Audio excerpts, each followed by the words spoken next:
Good morning, everyone, and welcome to Brookings. I'm Mike O'Hanlon. I have the privilege of holding the Phil Knight Chair in Defense and Strategy here, and this is the second annual Knight Forum on Geopolitics. We're going to spend the morning talking about the state of the world, the state of American foreign and national security policy, and what to do about our future challenges. We have two panels, a short keynote address, and also a final conversation that I'll have with Howard Buffett. You can see the full details in your program. Let me just give you a couple more thoughts on the overall flow of today's events and the nature of what we're trying to do before I hand off to Melanie Sisson, my distinguished colleague who will moderate panel one. As I say, this is a forum on geopolitics, and we're taking a fairly broad definition of that term. This is not just about the military, not just about defense planning, but it certainly includes those topics as well as broader economic and diplomatic instruments of American foreign policy, and that will be much of what we hear about in panel one, which has a combination of expertise across all those issues and across many regions of the world. Then we'll hear from Bob Kagan. We did a little audible on the order of events because he's stuck in traffic, but he will be here by 10 for his keynote, which you won't want to miss. And so anybody who's coming late has the good fortune. Don't worry, they're just going to miss me. They'll then hear all of panel one and all of Bob.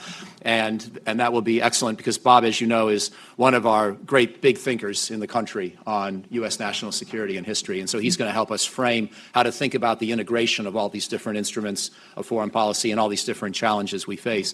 Panel two will then discuss what you might consider sort of the 21st century threat agenda, the transnational threat agenda, and a broader definition of national security, not so broad as to encompass each and every problem the country faces. We don't want to make the term so elastic that it means nothing, but we do want to think about large-scale threats to the nation's security and well-being that may come from pandemic disease, that may come from food insecurity, that may come from climate change, as well as other possible problems. And the panel also will feature Von de Veldt-Brown, who's one of the country's great experts on the fentanyl crisis, among other things. And so I would like to just quickly, each moderator will say a little bit more about their panel. I would also note that we have two trustees joining us today, Bill Hazeltine and David Weinberg, two experts in their own right, amazing individuals, and like everyone else, they speak for themselves, not for the institution. And so I think without further ado, I will again thank you all for being here and hand the floor and the panel and the microphone off to my colleague Melanie in panel one. Thank you. Great. Well, thank you, Mike. And please allow me to join Mike in welcoming you all to today's 2023 Knight Forum on Geopolitics. My name is Melanie Sisson. I'm part of the Foreign Policy Program here at the Brookings Institution.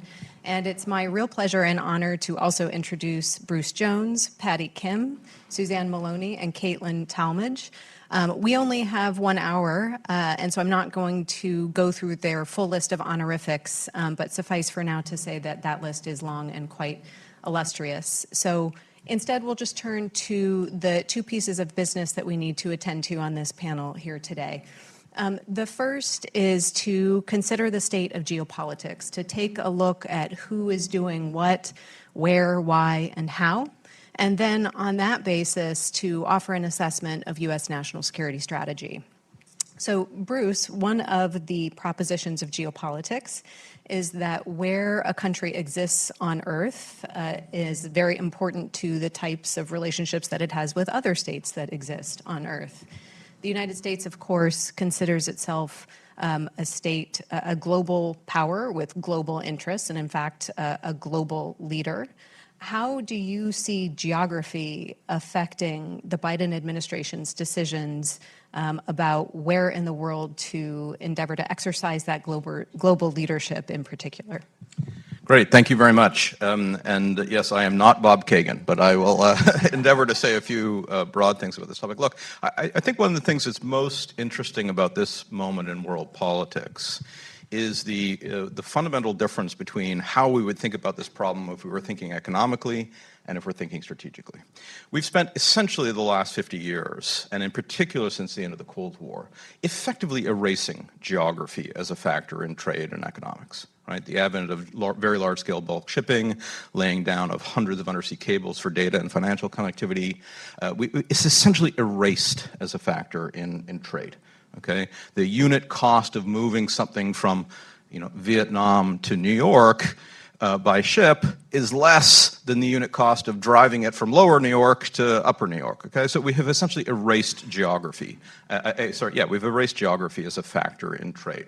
And that's true in spades when you think about issues like climate change, et cetera, but I'll leave that for another panel. But I think there was this brief moment where we sort of suffered from the delusion that because geography had become irrelevant to trade, so had ideology and so had power. And of course, neither thing is true. There is still ideology and there is still power. And once you're into the world of power and ideology and the competition that attends to it, then geography comes back into play with a vengeance.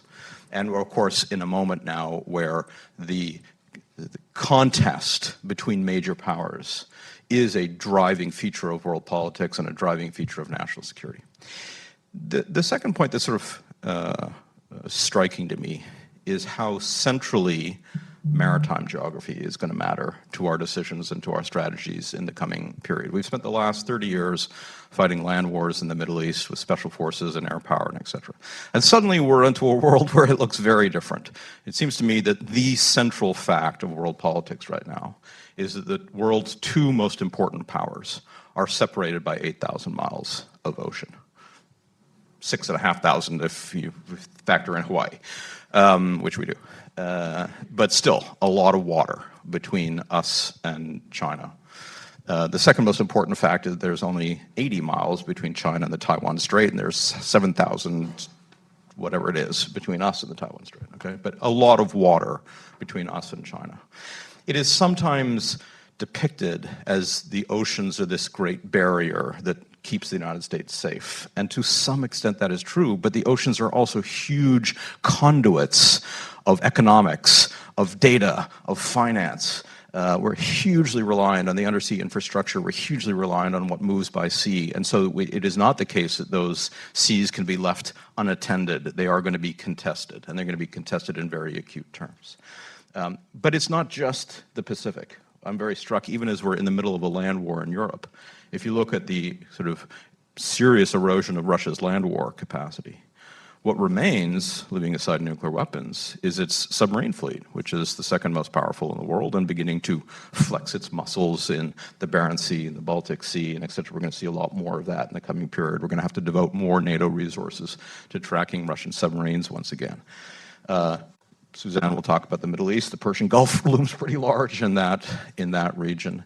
And we've seen very recently the administration worry about the Atlantic because there is an encroachment into the Atlantic from both non-state actors and the Chinese and the Russians in ways that are a little worrying. So the maritime geography, and by the way, the Arctic is once again a kind of zone of serious contest.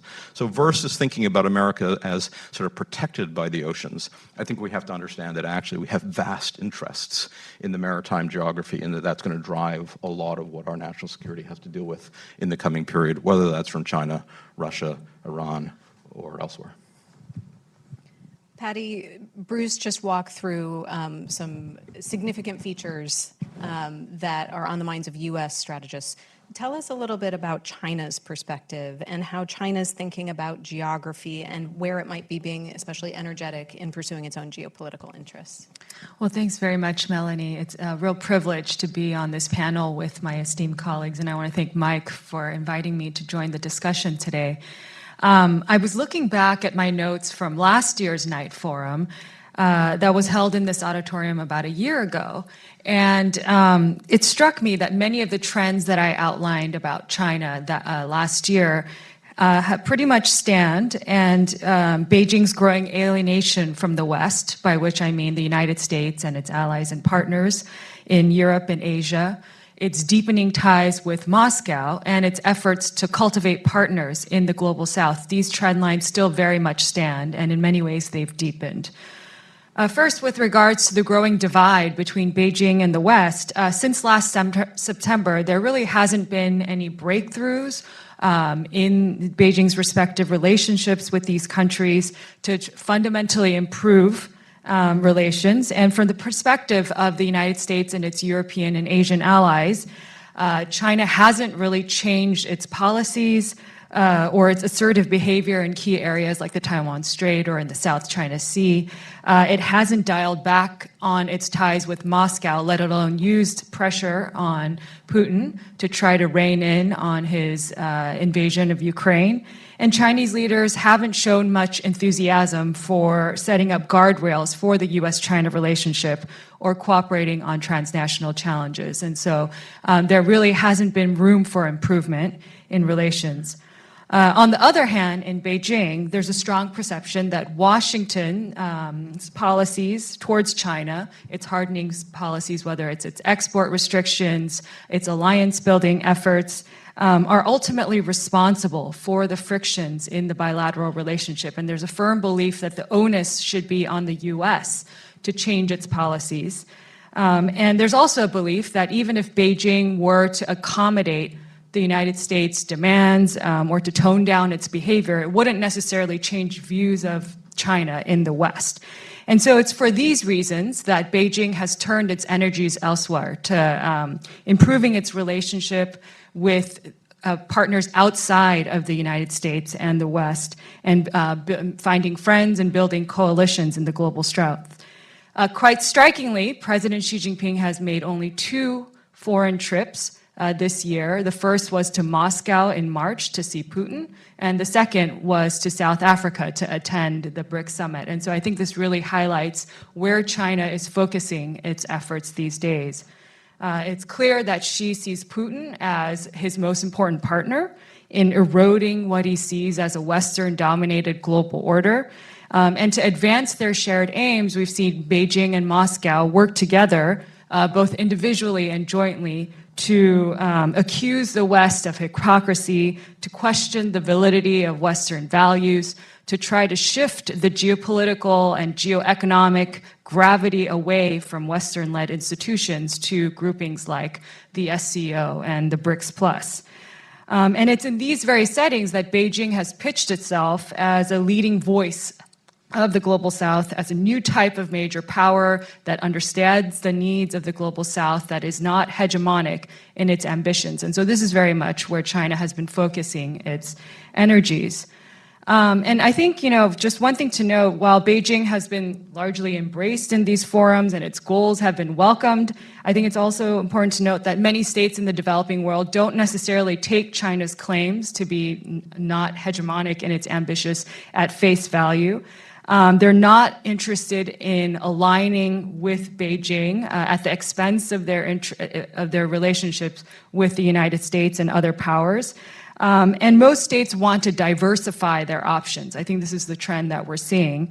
And so this is to say that I don't think we're seeing the rise yet of a cohesive China-led bloc that can move in unison to counter the United States and its alliance network.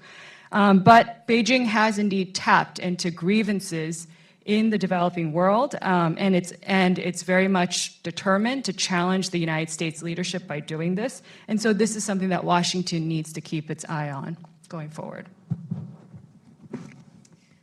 Suzanne, Bruce promised you would talk about the Middle East, so I'm going to take you up on his promise. Many of the states in the Middle East have been particularly active diplomatically and politically recently with the United States, with China, and with each other. What does that suggest to you about how those states are interpreting this particular moment in geopolitics? Thanks, Melanie, and thanks to Mike for putting together this tremendous day of activity. That our Talbot Center has been just an incredible organization for spearheading these kinds of conversations on the changing geopolitics that we're dealing with today, and so I'm glad to be part of this discussion. The Middle East is an interesting vantage point for assessing both the kind of state of geopolitical dynamics, but also for assessing how the United States is responding to that. We are Bruce talked about a kind of new era and the return of geography. I think we're also obviously in a new era in terms of the emphasis of where that geography matters. And so from 1990 to 2021, most of U.S. strategic assets were focused on challenges coming out of the Middle East. Obviously, it wasn't to say that we ignored Russia and China, But several administrations attempted a pivot to Asia and did so without full success. The Obama administration talked about it, but never really did it.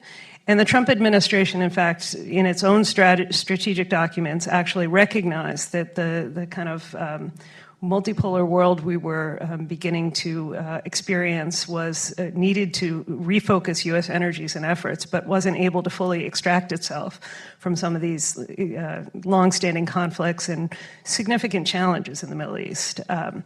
The Biden administration has done just that, and it's been interesting to see how the major powers of the Middle East have reacted. They've reacted, I think, quite predictably in a more activist way, seeking out opportunities from all sides, and really, I think, reflecting a sense of their own perception that the United States is less engaged, has less leverage, and that they, in fact, have more opportunities by playing one side off of one another. And so we've seen this, especially over the course of the past year. You remember early last spring that the Chinese announced that they had brokered a normalization between the Iranians and the Saudis. This had been the end of a formal diplomatic rift, but also, frankly, a real change in the 4 decades of hostility that has existed since the 1979 Iranian Revolution between the two capitals, fought in different ways over different periods of time. And suddenly you have this not just, sort of photo op of the two foreign ministers being welcomed by the Chinese foreign minister, but actually talk of real new relationships, including economic relationships. I think this was a very clear signal from the Saudis that from the region, there is a sense that they have to go it alone, that they have a potential partner in the United States, but they are going to seek those benefits that they can get from other players. And it was a very clear signal that Washington is not the only game in town. I think it's also evidence of the fact that we are no longer the dominant power when it comes to decision-making by regional leaders, that they're going to try to find advantage wherever they can take it, and that they're prepared, in fact, to risk and challenge this long-standing relationship, even strategic partnership that states like Saudi Arabia have had with Washington. I'm not sure what it means for the long-term stability and dynamics of the region. I think, we're seeing a lot of flux, a lot of essentially rent-seeking behavior, which is not entirely surprising. There are 2 big diplomatic initiatives that the Biden administration has undertaken with respect to the Middle East. The first was the attempt to restore the Joint Comprehensive Plan of Action, the 2015 Iran nuclear deal. The formal efforts to do so over the course of the past 2 years have run aground. What has emerged in place of this formal diplomacy involving the various parties to the deal has been, I think, this quiet back channel that we saw produce a deal that resulted in the release of 5 Americans who had been held hostage by Iran for many years just last week. And that seems to be part of a larger, very quiet initiative, again, direct bilateral diplomacy between the Biden administration and the Iranians to find some way to come to some understanding around constraints on their nuclear program. I'm not optimistic about that diplomacy. I understand why we have shifted from the formal multi-party, multilateral diplomacy to something that is more quieter and potentially more practical. But I think that it puts us, what I would expect is on a slippery slope to an Iranian nuclear capability in the long run.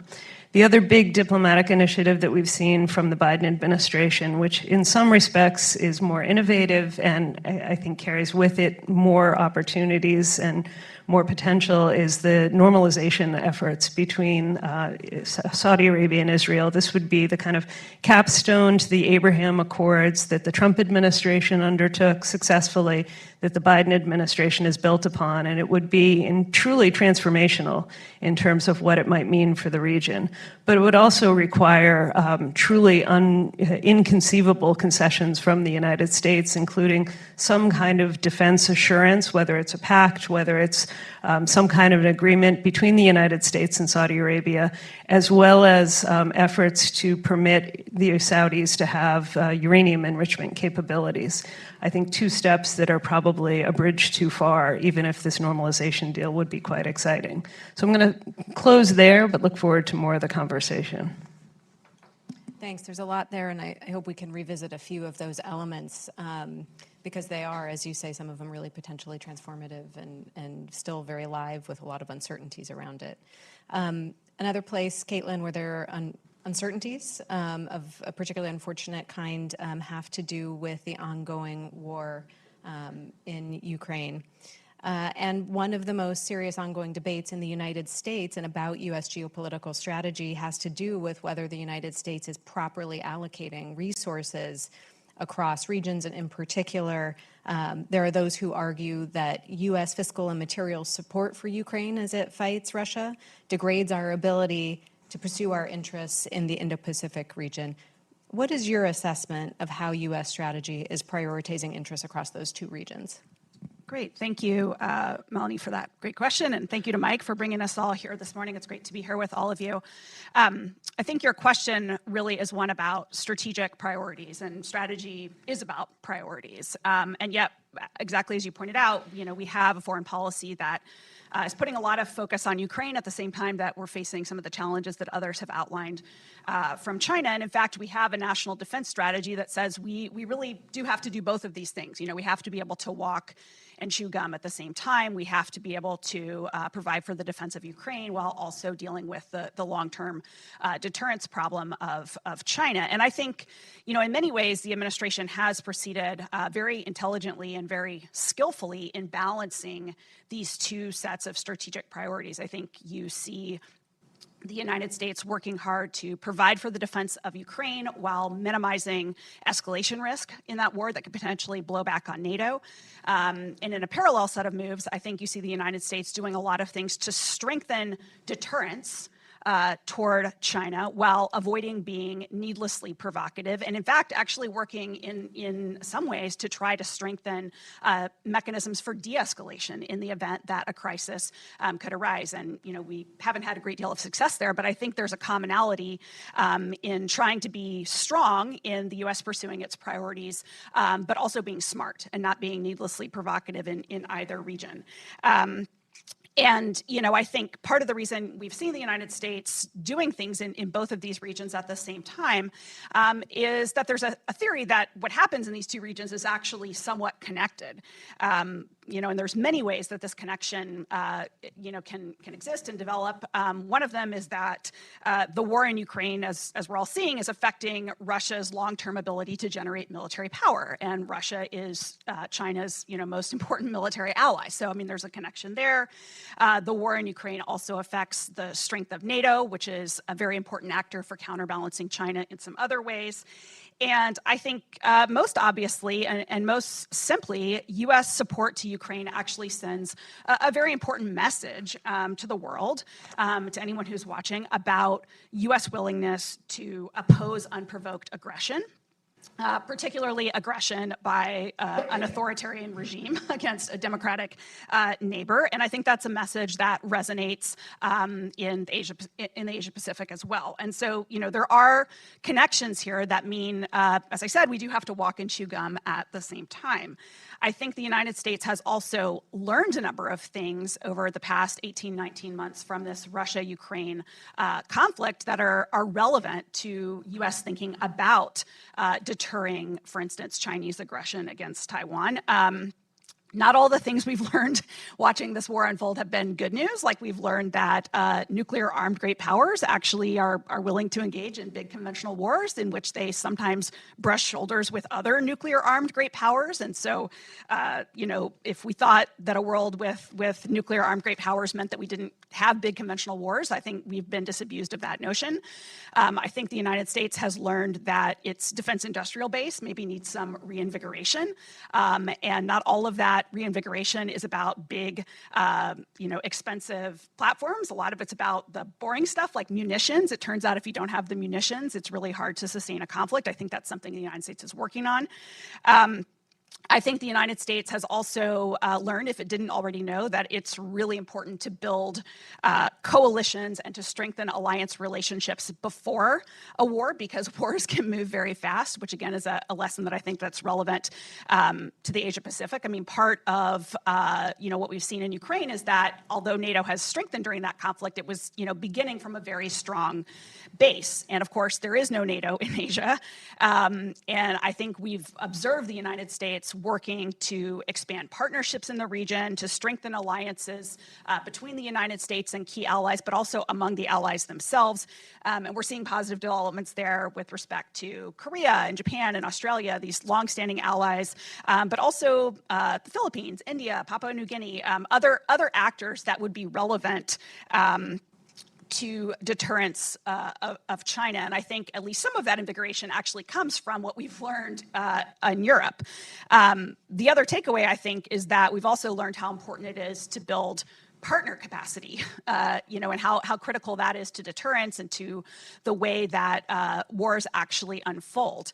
One of the interesting things in the Ukraine case, and one of the reasons for, I think, the Ukrainians' surprising military success and resistance against Russia, is that the United States had actually been working very actively with them since 2014 and the wake-up call over Crimea to strengthen their capabilities. And I think an important question that then raises about the Indo-Pacific is whether Taiwan, is doing some of those same things, particularly in light of what may have been kind of their wake-up call last summer with respect to the actions China took in the aftermath of the Pelosi visit. And so, again, the lesson here is sort of like, once the war started, it's too late. You've got to work on this stuff in peacetime. And so I think overall, the United States, to get back to your question, is balancing the challenges in these two regions appropriately and intelligently, and is doing some really smart stuff because they are connected in many different ways. At the same time, and as your question points to, can we sustain a surge level of resources and senior leader attention indefinitely in both regions? And I think, probably the answer to that question is no. There is going to come a point where this trade-off between the regions is going to become sharper. And I think that does point to the fact that the United States should probably hope for an end to this war in Europe sooner rather than later, obviously for humanitarian reasons and all kinds of reasons, but I think also for strategic reasons. As your question points out, and as the National Defense Strategy points out, in the long run, the pacing challenge does remain China. And Bruce, what about your view? Are there specific kinds of trade-offs of time, attention, or assets that you're watching? Yeah, thanks. So, I have to say, I very much agree with the way Caitlin framed this, and in the short term, it's almost the opposite, right? Especially the defense industrial base piece. If we had discovered the shortfalls of the defense industrial base in the middle of a conflict in the Taiwan Strait, would be in deep doo-doo, to use a political science term. So it's very useful to have found that out now and start working that problem. But I do worry if this is protracted, and not just Ukraine, but the potentially wider challenge that Russia poses to Eastern Europe, to the north, will create these tensions, as Caitlin described. Tom Stefanik and I have been doing some work looking at the changing patterns of Russian submarine deployments, for example. Russian submarines are a very, very, very powerful weapon, and they're a very significant threat. Just a little less capable than ours, but very, very potent weapons. We have roughly half of our submarine fleet devoted to tracking Russian submarines. We have aircraft carriers devoted to the region, etc. That's fine so long as China's submarine fleet is less capable and less numerous, but both of those facts are changing very rapidly. China has just debuted a submarine which is, again, very, very close in its capability to ours. And the reach will extend, and the numbers will extend, and the challenge will extend. And so over time, it is going to be extremely difficult if our numbers, our capabilities remain largely flat, to have adequate capacity devoted to those two regions. Quite apart from the fact that there are other regions, we've already touched on the Middle East. I'm so obsessed by maritime issues these days that I forgot in my geographical lexicon to notice that there are 100,000 Chinese troops on the Himalayan border with India. That could flare up we would have to get, we'd be engaged in that in some fashion. So it will become harder to have adequate deterrent capacity or warfighting capacity in multiple regions at the same time, and I think we're not there yet, but that's coming. Each of you has touched on at least one and more than one tool that strategists can use as we pursue our foreign policy in the current moment. Suzanne, you in particular highlighted a couple of tools that the Biden team has been using in its relationships in the Middle East, and I was hoping you could elaborate a bit on that, maybe comparatively look at what has worked in terms of the constellation of tools of influence that the United States has had, the ways it's approached its relationships with those countries, and what you see over time between then and now, what you see being used now, and how optimistic you might be about the future in that regard. It's a really interesting question because I think it really does we see a real contrast between the kind of, I think it's often called the 9/11 era, but it's really the post-Gulf War era of American foreign policy and the way that we approach the Middle East today. And of course, 1990 to 2021 was an almost exclusive emphasis on military power, and it accomplished some things, and it left a lot of other things unfinished or, in fact, in some ways degraded because of the emphasis on might being the most important way that we could influence regional dynamics. I think what we see today, it very much speaks to the trade-offs of the kind of focus that Caitlin and Bruce and Patty have all talked about, the extent to which we have, an imperative to address both Ukraine and the pacing challenge of China simultaneously means there's just correspondingly less energy, less activism, less innovation around our impact and influence on other parts of the world, including the Middle East. So Caitlin talked about the kind of efforts to re-energize and, in fact, reinvent American alliance relationships with respect to China. And I think the administration has been incredibly successful in doing so, whether it's AUKUS, whether it's the Quad. There's been, I think, just every day there's a new announcement, and it's I think very farsighted, and it's proved very effective to have this interlocking web of mini-lateral relationships with different functional focuses and non-exclusivity, but in fact a lot of flexibility and a very clear strategic message to the world that the United States still remains the predominant player in the region. I think there's an attempt to do a little bit of this with the Israeli-Saudi normalization effort in the Middle East, but fundamentally it's very clear that there is just less energy, less attention, less capability, and almost an attempt to try to solve or address the region's challenges by doing the bare minimum and trying to extract the United States as much as possible. And so I think this is also noticed by the players in the region, and this is why, in effect, the Saudis and others are using the sort of challenge of China as a way to goad the United States to making commitments that it might not otherwise. I testified on the Hill last week, and one of the representatives who was there for the hearing talked about the need for an Article 5 commitment, sort of a mutual self-defense commitment between the United States and Saudi Arabia. Only not because of the Middle East, but really to keep the Saudis out of the Chinese orbit. And certainly I think the drive around providing some enrichment capability to the Saudis is very much with that in mind, that the Saudis have said, if we don't get it from you, we can get it from China.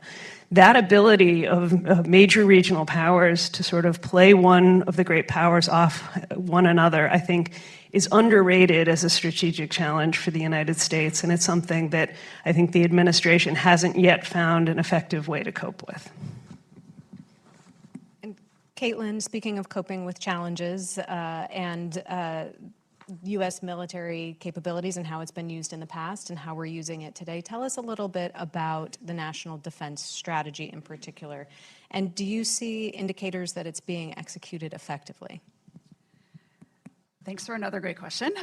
So on integrated deterrence, actually connects very much with some of what Suzanne was talking about. As many of you may know, integrated deterrence is this concept from the National Defense Strategy that I think emerged in part because of the heavy emphasis in previous decades on military tools of power, as Suzanne was getting at, and some of the problems that created in U.S. foreign policy. And integrated deterrence is really saying, the U.S. needs to use all of the tools of national power in order to pursue its objectives across the government in concert with allies and partners. And so that, of course, includes military tools, but it also includes economic and diplomatic and political.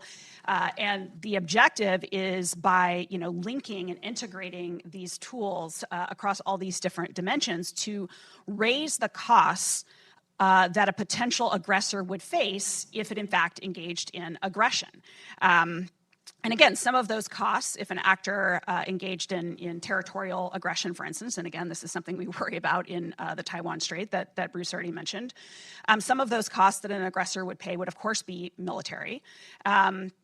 But the idea behind integrated deterrence is that some of those costs would also be diplomatic. They would be economic. There would be a coalition of states that would be imposing these costs, not just militarily, but also in these other domains. And again, that's something we've seen reinforced in Ukraine. We've learned, for instance, that if you want to sanction a great power, that cannot be a unilateral project. Your sanctions regime is only as good as the other countries that you can get to come along in bearing the economic costs of refusing to do trade with that great power. And of course, that's an even bigger challenge with China, which is a much larger economic power than it's been with the Russians.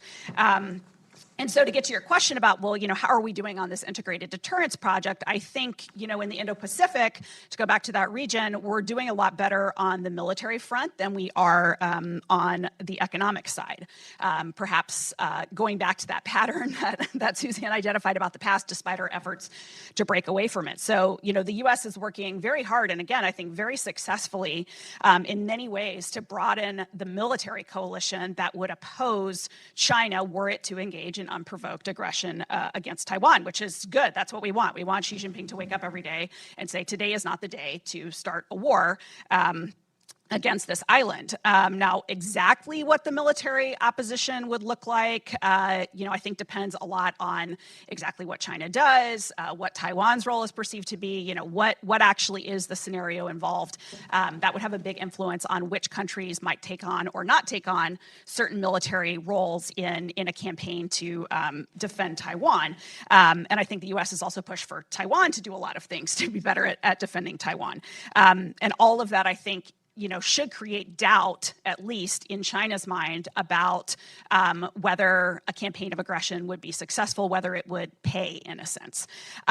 So, there's progress in those military areas, but I think a lot of what the United States has been doing on the defense side of things is really hindered by the lack of a U.S. economic strategy in the region. And so we've got, a military strategy that is, at the very least, unsupported by what we're doing economically, but maybe even at cross purposes with what we're doing or what we're not doing economically, the lack of a true economic strategy in the Indo-Pacific.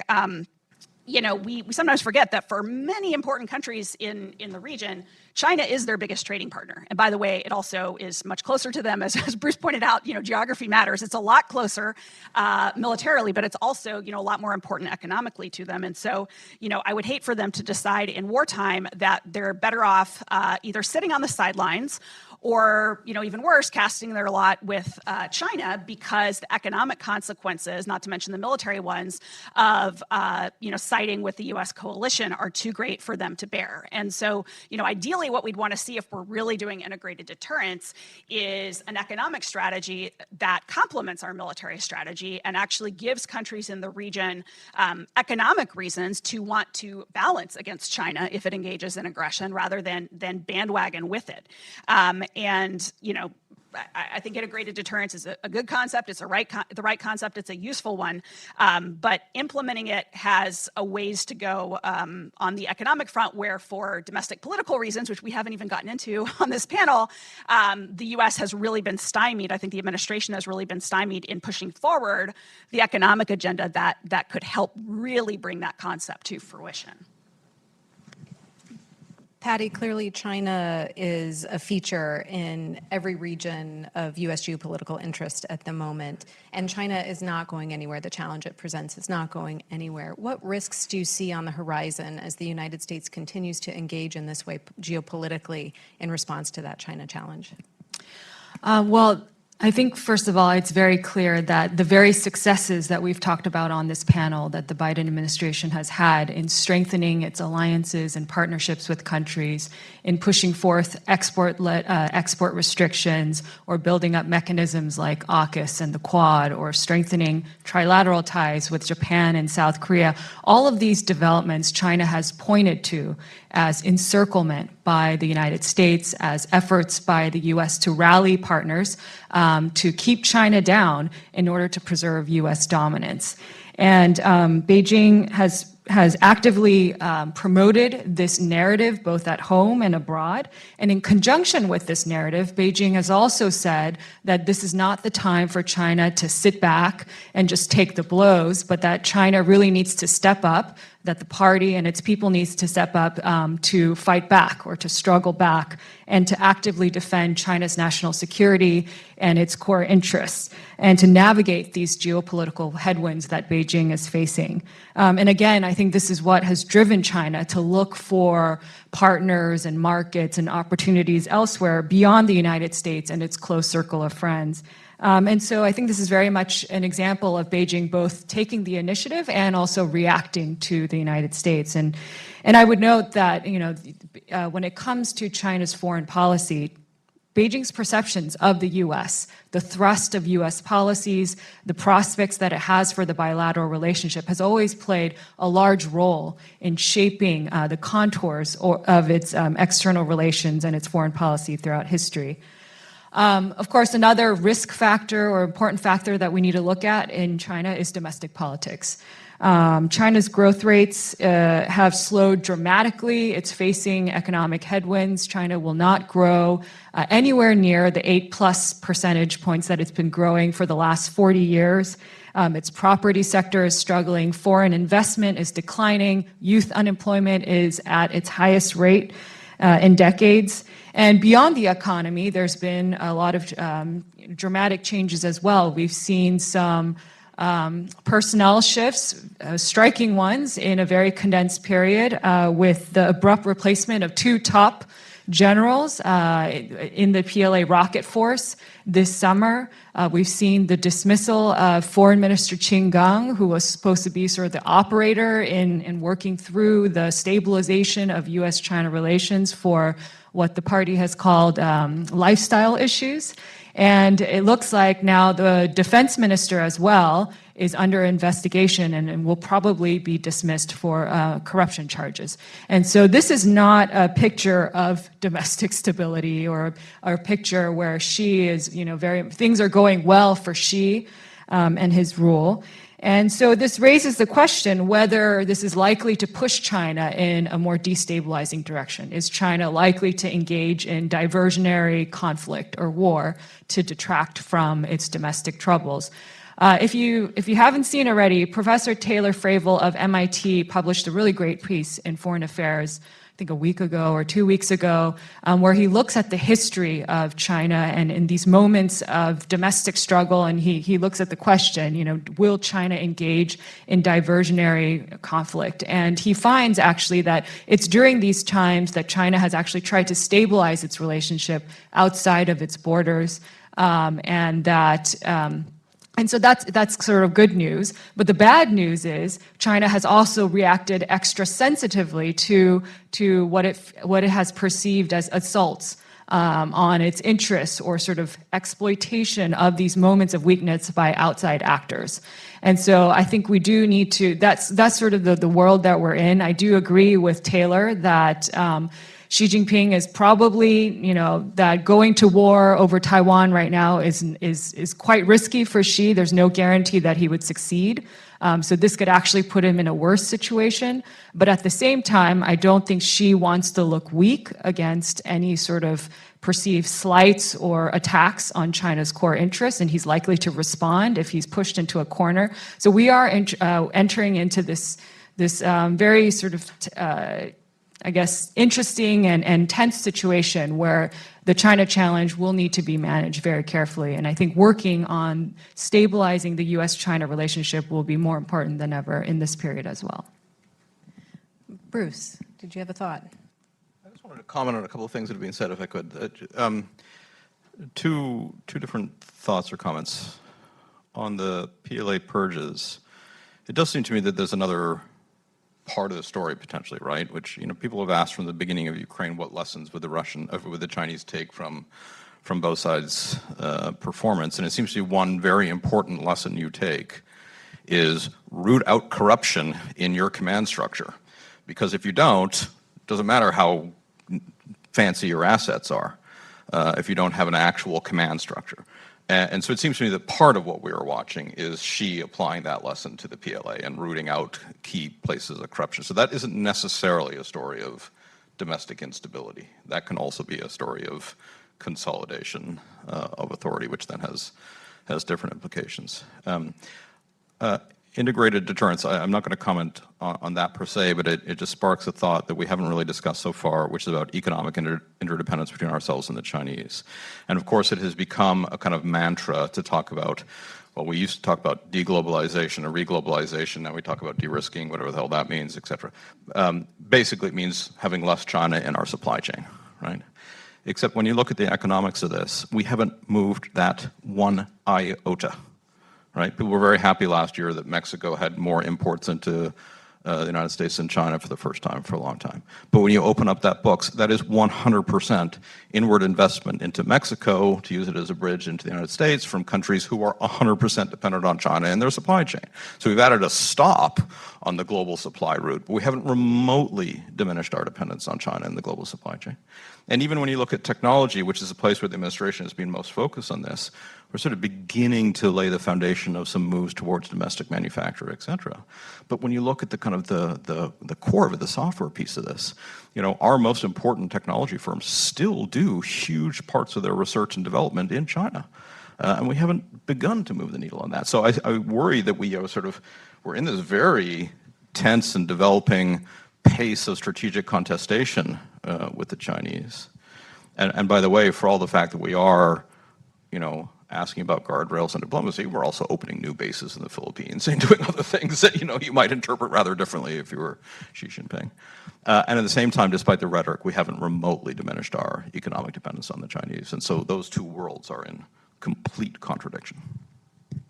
Well, before we turn over for some audience questions, I do want to ask you, Bruce, about not necessarily flashpoints, but choke points. If there are particular geographies that you think either are getting adequate attention because they are potential choke points or that are not getting adequate strategic attention despite being potential choke points. Yeah, it's a surprisingly complicated question. I mean, the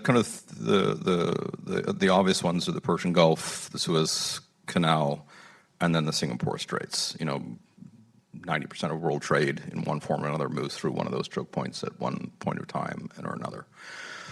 And what you see in naval circles is a kind of return to an emphasis on thinking through blockading strategies. Were we to have a crisis in Taiwan and we don't actually want to lose half the fleet in fighting in the Taiwan Strait, could we blockade Chinese shipping? Okay. The problem with that is I think the notion of Chinese shipping is completely meaningless. Is Chinese shipping a Danish-owned ship carrying Chinese manufactured goods to the American market? Is it a Chinese-owned ship carrying German-manufactured goods, which were assembled in China, to the French market? I don't know what it means. So we have this notion of blockades that come out of the Second World War, where you could take a German ship that was carrying goods only for the German market, and you could stop it from going someplace, or vice versa with the British. But that's not the way the economy works anymore. And so I worry that we haven't really thought through what genuinely interdependent global supply chains mean to issues of choke points and how we think of those. Even energy goods change hands multiple times en routes as they flow across the seas. So that notion of choke point means something very, very different in the modern economy than it does in the way we think about it strategically. And I worry that we're planning wrong. Okay, well, I would like to invite some questions from the audience. You have 45 seconds to formulate your question, and then I will cut you off. But please do take advantage of this, really high-class buffet of expertise that we've assembled here for you. So there's a person here in a white jacket with a blue scarf, please. Talking about maritime trade, once the sanctions to the Russian exports have failed, because now the Russian, for more than a year, they export to India, to the Indian refineries, and then the Russian oil goes everywhere. So why don't those sanctions stop once they were not effective as much as they were expected?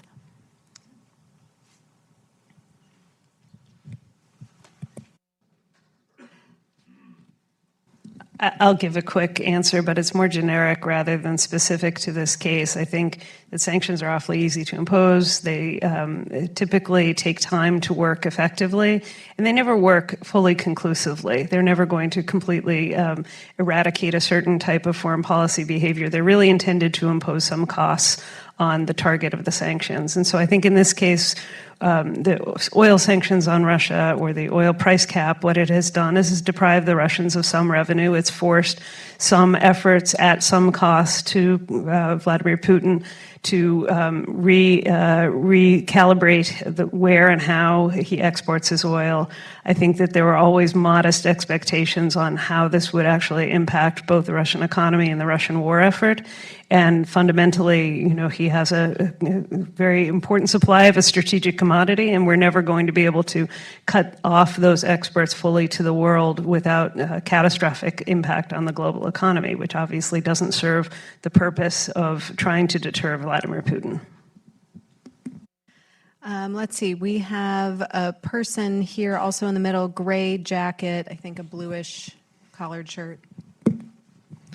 Thank you very much, everyone, for the great panel today. I was wondering what your thoughts were on the role of India with its relationship with the U.S. or with China. I guess that's a big question. We don't have to run down the whole foreign policy of India, but what you see their role is kind of in the medium term here, considering these multipolarity, of security and geoeconomics. Thank you. I could take a stab. I mean, it seems to me that Xi Jinping has done a very good job at pushing India more decisively into the arms of the West. Even 5-6 years ago, India was weighing very carefully how far it wanted to go on that route. The more Xi sort of provoked along the Himalayan border in cyber intrusion and all sorts of things he was doing on India, the more it's pushed India towards the West. India is, of course, still dependent on Russian arms supplies, but that, I think, will be a dwindling problem and will increasingly look towards co-production with the United States. So India becomes an extremely important sort of strategic anchor for the United States in its overarching China strategy and its overarching Asia strategy. I think one thing which will ultimately prove complicated, this administration, and not uniquely, talks a lot about democracy, leaving the free world, et cetera, and then sort of doesn't really refer to China, Indian human rights abuses, but, and sort of just skips that question. And so far it's gotten away with sort of skipping that question. That can become tricky. If the Canadians are able to provide something visible about proof of having assassinated a Sikh dissident on Canadian soil, it's going to be extremely difficult. There's already congressmen here asking for hearings on that. It's going to become harder over time to just ignore what the Indians are doing in Kashmir and hyper-nationalism, et cetera. And the Indians are extremely sensitive about being called out on those kinds of questions. And so that relationship could be trickier than we are currently treating it. The other piece of the puzzle, though, is, this is oversimplified for effect, but if you want to move China out of global supply chains, you need another very large low-cost supplier. And there is exactly one potential candidate for that role, which is India. Now, they have not made the domestic policy changes. They have not built the infrastructure for it. There's a long way to go for them to play that role, but they could play that role. And I think there'll be a huge interest in seeing them do that over time. So there's all sorts of upside in the Indian relationship with the West, but there are some, issues to worry about along the way. Well, I just want to foot stomp and expand upon a little bit something Bruce brought up, which is that there really has been change in the U.S.-Indian relationship over the last few years, in many ways because of China's own behavior. And we've seen that with a number of countries. I mean, I think the whole story of AUKUS and how the Australians, were kind of pushed into the arms of the U.S. into an even tighter embrace because of China's, actions toward Australia is really an interesting case study in kind of counterproductive Chinese foreign policy. I think the Indians are wanting to preserve their neutrality and their independence, and their actions during the Ukraine war, I think, speak to that. But I think the U.S., through its diplomacy with India, has managed to create some doubt in China's mind about, what India would actually do in for instance, a war over Taiwan. And depending on how that war played out, you might say to yourself, hey, is India, getting back to geography, is India really that important, relative to a war over Taiwan? Well, if it's a war that becomes a long war where we're talking about things like naval blockades or, massive economic dislocation, then heck yeah, India is really important. And, creating doubt in Xi Jinping's mind about what India would do in that conflict, is part of raising the costs of aggression. And so I think there has been real change there, and I'm really struck by how that change has actually been more the result, or at least as much the result, of China's behavior as of U.S. efforts. I'll be really quick. I just wanted to put in a plug for our colleague Tanvi Madan, who's not here on stage with us, but has been working on these issues for a long time and just launched a phenomenal podcast about India's role in the world. And so please check it out on our website, because you'll hear her talking with some other terrific experts, and it's the first in a series. And I would just, from my own perspective, add the point that not in any way to discount what both Bruce and Caitlin have said about the impact of Ukraine on India's strategic alignment. To note that India, like Saudi Arabia, like other major regional powers, is using these, sort of the challenge of China to extract what is in its own interest from both the United States as well as from other world powers. And I think, if there is any sense that we can create a world of a complete binary alignment where you're either with us or against us on the issue of China, it's completely unrealistic, and it's especially unrealistic with respect to India. Let's do another question. We have a person over here in a fetching bright turquoise tie. I'm colorblind, yeah. I wanted to get back, if I could, for a moment. This is Antoine van Akmaal, trustee, to this question of sanctions. And I wonder whether we're just fooling ourselves. I mean, sanctions work when you're the recognized dominant power, even if you're grudgingly recognized as such. They work less well if you're increasingly less recognized as such. And I wonder whether they have gone from not working perfectly to barely working at all, and on their way to no longer working.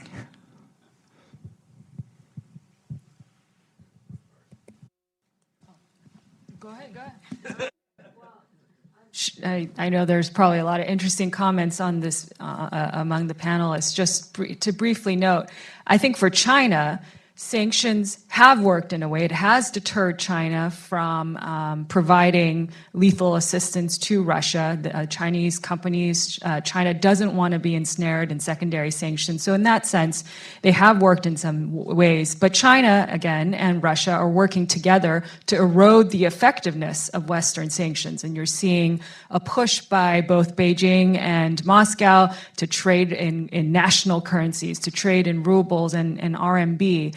And this is so that they're less vulnerable to U.S. sanctions or Western sanctions down the road. This is an area where they've also just ideologically aligned together, where they see sanctions as a tool of oppression by the West. This is a narrative that they've promoted in the global South and that many actually rally around. So in that sense, I think China and Russia are using this issue. And again, they're trying to push back or counter against what they see as the hegemony of Western sanctions. By the way, I very much like the color coding rule of how we select speakers now. I'm going to wear brightly colored things every time I come. I think what you say is smart. I would put it slightly differently, which is just that it's not that we can't impose costs on people. It's that the costs to us of doing it are growing and growing and growing. We could have crippled the Russian economy. We could have done it easily, but the costs to us would have been extremely high. And so I think that's the way to frame it. By the way, on the energy sanctions, I will just say, you know, at the point in which we were beating up the Indians for buying Russian oil, Europe was still importing Russian gas. We ended up stopping that for a range of reasons, but I'm sorry, you can't condemn India morally for buying Russian oil if you're buying their gas. I mean, we just can't have it both ways. I just add there are a number of different factors that shape how effective sanctions can be. Some of them involve how aggressively they're actually enforced, and in some cases we're not enforcing our sanctions sufficiently. The other key factor is how much international buy-in there is today, and of course we're in a fragmented world in which we are not going to have great power alignment on economic pressure on almost any country around the world. Final point is sanctions are just one piece of a larger puzzle of economic statecraft, and I think there I would give the Biden administration great credit. They've really invested in a number of different tools, and they've not been over-reliant on the sanctions vehicle. There's much more that we can do to try to track the effectiveness and the durability of sanctions, to try to actually make the sanctions that we have meaningful. And I think this is an area of work that both the US and Brookings can do more on. And just to chime in, I mean, I think you're absolutely right that as a tool in isolation, there are a lot of obstacles to using sanctions effectively. But to your point, I mean, I would note that I think policymakers can see sanctions as one of a number of tools that would work in concert to, again, raise the costs of aggression to an adversary. And I think actually in the Russia-Ukraine war, we've seen some evidence of that. So sanctions have definitely not been perfect. They've had limitations. They have, as Suzanne said, reduced one source of revenue to the regime. But the regime has also faced other economic costs from this war being very protracted as a result of the defensive capabilities of the Ukrainians, which is an activity on a whole other front that the United States has promoted. And together, those actions actually have produced contraction in the Russian economy and, some serious economic consequences, from this war to the regime. And so I think it's, one among a number of tools that can impose economic costs on an adversary in a war, even if it's true that in isolation it may not achieve that much. Well, I'm sorry to say, I think we have run out of our time for today. The bad news is that means that we have to say goodbye to these experts for the moment. But the good news is that means Bob Kagan is waiting in the wings and that we will welcome him onto the stage. Before we do that, please join me in thanking our panelists for a really excellent session.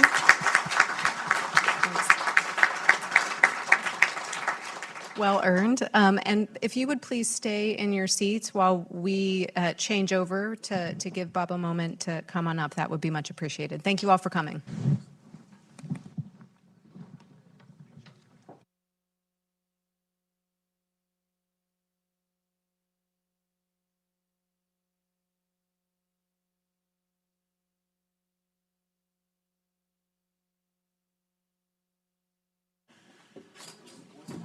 Hi, all. I apologize. I was supposed to be the appetizer, but I'm the palate cleanser. I also am the only thing standing between you and coffee break, so I'll try to be as quick as I can.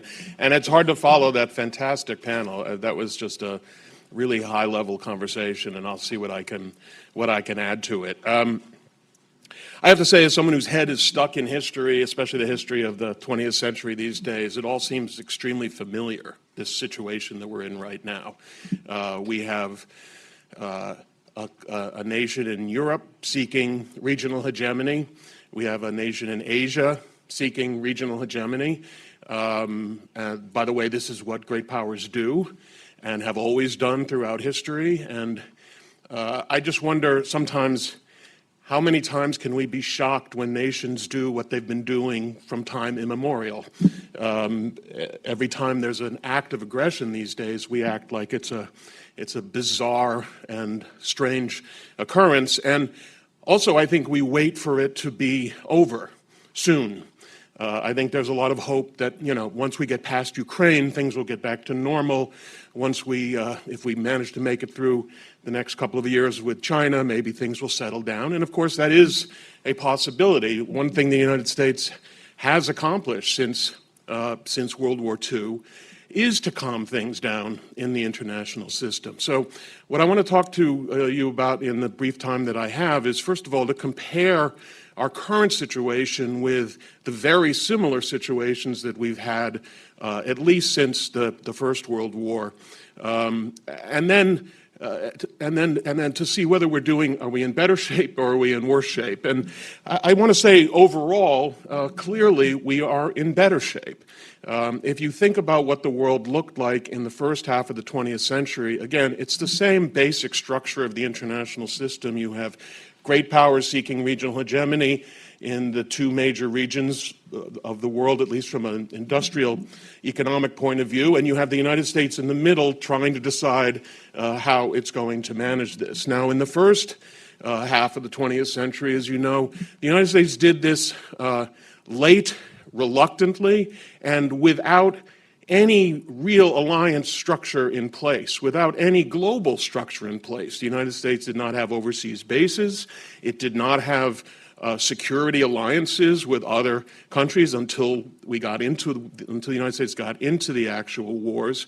And there were multiple great powers seeking regional hegemony at the time. Germany and Japan, Russia, those three in particular were significant, the Soviet Union, obviously. If you think about what's happened since World War II, the number of countries that seek or have regional hegemonies of any kind or even desire for regional hegemony has really become extremely limited. Germany no longer demands regional hegemony and is certainly not accorded regional hegemony. Japan does not seek or is accorded regional hegemony. Britain, which was once the great empire of the world, no longer seeks to have that empire. The same is true of France. So numerous great powers have stepped out of the geopolitical game, and the two powers that remain, if you think about it from an American perspective, the perimeter is now farther out. It's different dealing with Germany, which was in the heart of Europe, and Japan, which was in the heart of the Western Pacific, was almost entirely a naval power, managed to build a significant ground force as well. But if you think about the difference between dealing with Japan and Germany and the difference between dealing with China and Russia, that's already an improvement. If you consider as well what we've seen, the Biden administration, I think, gets credit for activating our alliances, but of course those alliances have been in place and being built for decades. And so when this set of crises emerged, this natural, predictable set of challenges emerged, the United States is in a much stronger position to deal with it, and the challengers, are in a much weaker position, historically speaking, than the other powers. Just consider the fact that by the time the United States got involved in addressing the German and Japanese threat, they had practically conquered their entire region. And by 1942, the Japanese had conquered more territory in Asia than any country in the history of the world. So that was our starting point. Look what our starting point is today. Russia is struggling to gain control of a country that used to be part of Russia. That is the first step. I think should Russia succeed in Ukraine, that would lead to a much greater challenge to us in Europe, but the fact that they are, at least for the moment, stymied in Ukraine is an extraordinary new accomplishment. It's as if Japan had actually been stymied in Manchuria in 1931 as opposed to being allowed to succeed. And so so that is a much more advantageous position. We talked about sanctions in the previous thing. The thing about sanctions is, first of all, that has been a tool of nations, again, from time immemorial. I mean, whether you want to talk about Napoleon's Berlin Decree or whether the British, who constantly used blockade and sanctions, there's nothing unusual about it. But I do think it's really rather extraordinary the degree to which the American dominance in the international economy allows as much to be accomplished through sanctions as has been. Obviously, they're not determinative, but they have really imposed costs and I think have had a deterrent effect. And so one of the things that's most notable about the current situation is the amount of American involvement in the global economy is much greater, and its ability to wield influence in that economy is much greater than it used to be. So that is the situation that we're in from a favorable point of view. I think at the end of the day, if you look at what happened in the course of the last 100 years, there have been several major challenges of great powers attempting to achieve regional hegemony, and every single one of them has failed, to the point where I think it's reasonable to say that in the era of the United States being the power that it has been since the 1900s, it's impossible for countries to achieve regional hegemony. I mean, that has been the fact. Is it easier today for China and Russia than it was in the past for Germany and Japan? I don't think so. Now, what's the bad news in all this? What are the downsides? Well, first, there are basically two deficits that I think we face right now, and one of them was well articulated by the previous panel, and one is a power deficit. I mean, the fact is, whether we want to acknowledge it or not, it was an extraordinary exertion of American power and global involvement that created this international situation, which is so beneficial. It was the incredible investment of World War II, of course, but then also the fact that the United States, for the next many decades, right up until now, has maintained bases overseas, etc. During the Cold War, in a period of heightened anxiety in the United States, the degree of power that the United States wielded in the international system was unprecedented. The problem that Americans have is that although de facto and demonstrably their grand strategy is to prevent any real assault on what I would call the liberal hegemony in the international system, the United States has gone to war, World War twice, fought a Cold War, and is now once again engaged in that activity. The goal of the United States has always been, whether we admit it to ourselves or not, to maintain this global liberal hegemony. But because we don't admit it, and because in many respects we're not even sure we want to do it, we leave ourselves where we are right now, which is in a strong position, but I think as Bruce and others on the panel suggested, not a durable situation, because much as we don't want to believe it, again, it is ultimately power that undergirds this situation. It is power that makes it possible to do something to deter regional hegemons or would-be regional hegemons in two regions simultaneously. And I think that it's pretty clear that we're not going to accomplish this objective by sanctions alone, or even perhaps simply, this is the real question, if you look at it historically, the odds that we will solve this problem merely by indirection, merely by arming others, merely by engaging in the kinds of policies we have now, without ever having to put ourselves on the line, that is going to be an interesting experiment. It's not as if we haven't tried to accomplish these objectives in the past at the least possible cost to ourselves, whether by arming others or by trying to deter by our statements or our getting international agreements. I mean, there was no shortage of international agreements that Japan should not be invading Manchuria. The question was, anybody going to, back up those international demands?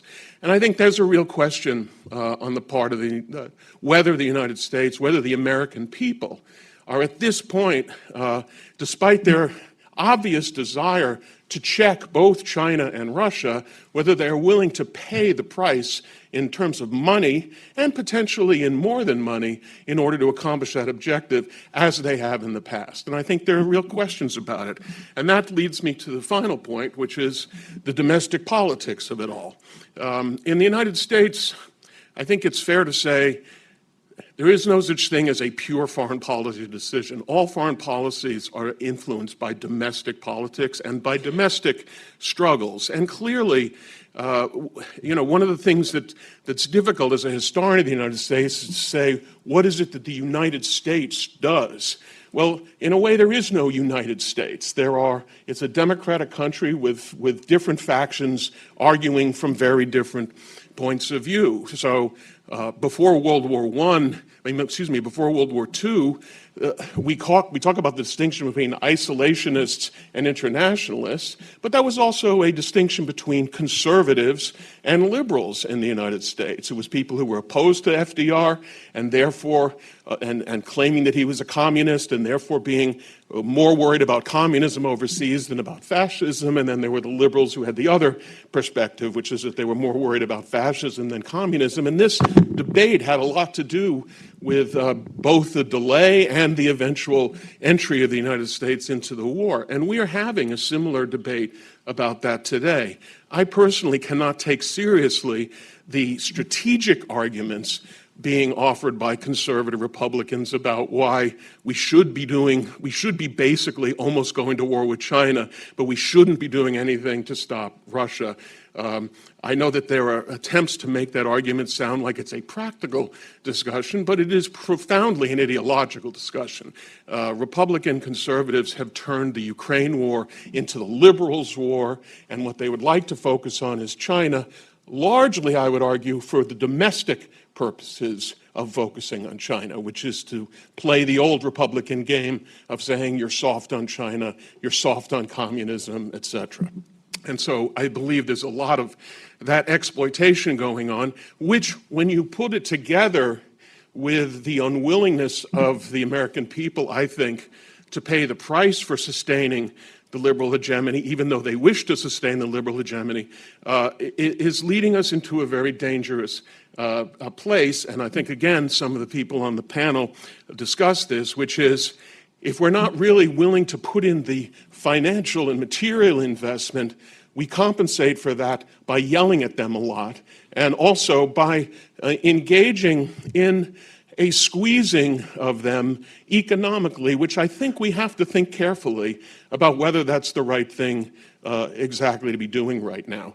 What I think is vital is that we deter China militarily. But I think we have to be careful at this moment. And by the way, I don't believe that China in its current state is looking for conflict. I actually mostly don't believe. It happens rarely in history, but it's very rare that a country that feels it is doing poorly is eager to get into a war. And so I think there's going to be caution on the part of China, but it is also the case, as some people in the previous panel mentioned, that we can frighten and provoke China into an unwise decision. We did that with Japan before World War II. We wanted to stop the Japanese. We wanted to we used almost entirely economic measures and sanctions to do that. And those sanctions, by the way, were so effective that the Japanese thought they would ultimately lose access to the oil and their ability to survive. And it was that part of their thinking that led them to undertake an action which they knew wasn't going to work. I mean, the Japanese knew they stood very little chance of succeeding against the United States. They were banking on our unwillingness to pay the price.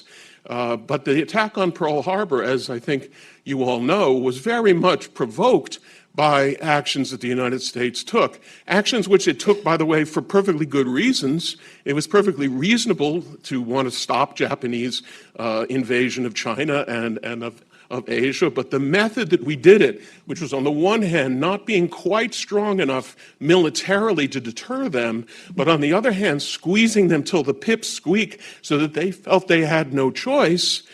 I don't think that's where we are with China right now, but we need to think about the possibility of getting there. Our goal right now should be to be confident and understand that if we can make it through the next few years on the Asian front, I think we can keep things under reasonably calm if we have the ability and the will to deter as is necessary. And I think ultimately, on the Russia side, I would love to believe that this is going to be all that's required of the United States, but I begin at a certain point to wonder, maybe the Ukrainians in their unbelievable capacity and will are going to save us from the choice that I think history suggests we're ultimately going to have to make.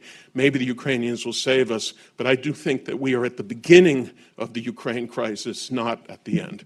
And that is more than enough for now. Thank you very much.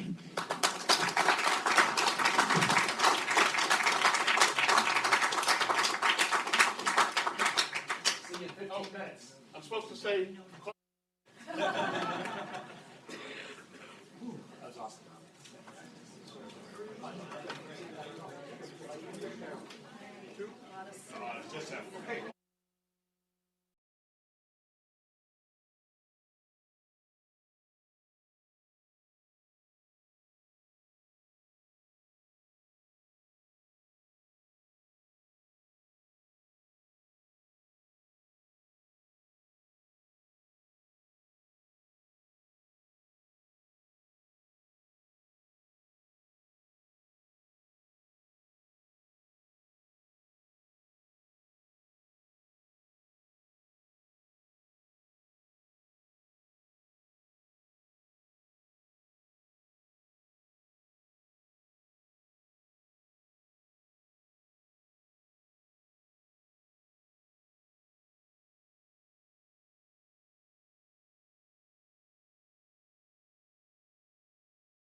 Welcome everybody.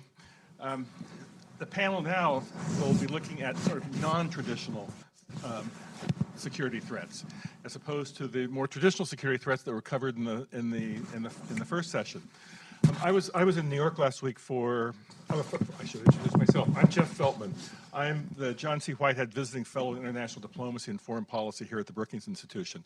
I was in New York last week for the madness of the meetings on the margins of the UN General Assembly, and I was struck by sort of how intentional it was that while Ukraine was still part of the overall conversation, that there was a real emphasis on trying to talk about other things besides just Ukraine, other issues, other global issues.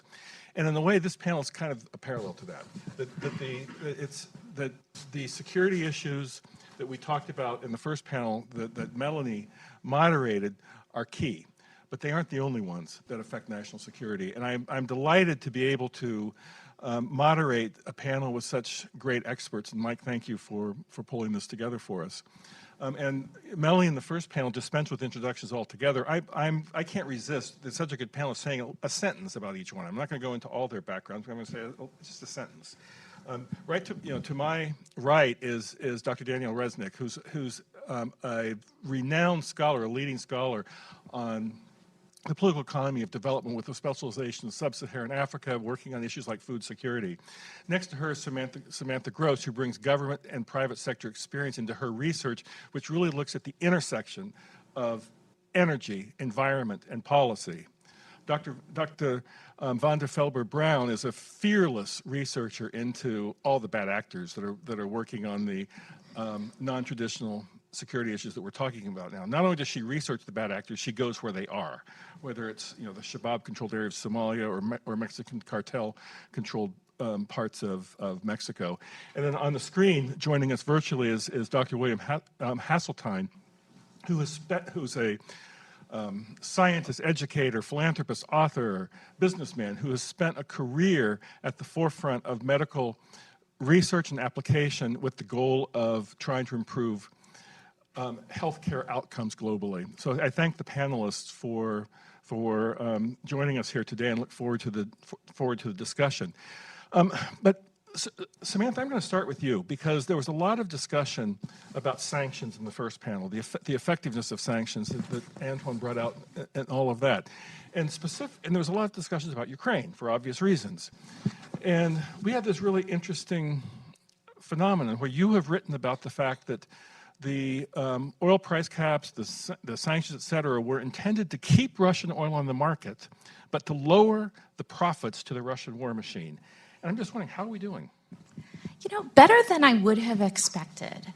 And backing up a little bit, this isn't so much a sanctions regime. Typically, when we have sanctioned oil producers, Iran, Venezuela, it has been to keep that oil off the market. Whereas Russia is the second or third, depending on the day, largest oil producer in the world. And so the world just simply wasn't ready to do entirely without Russian oil.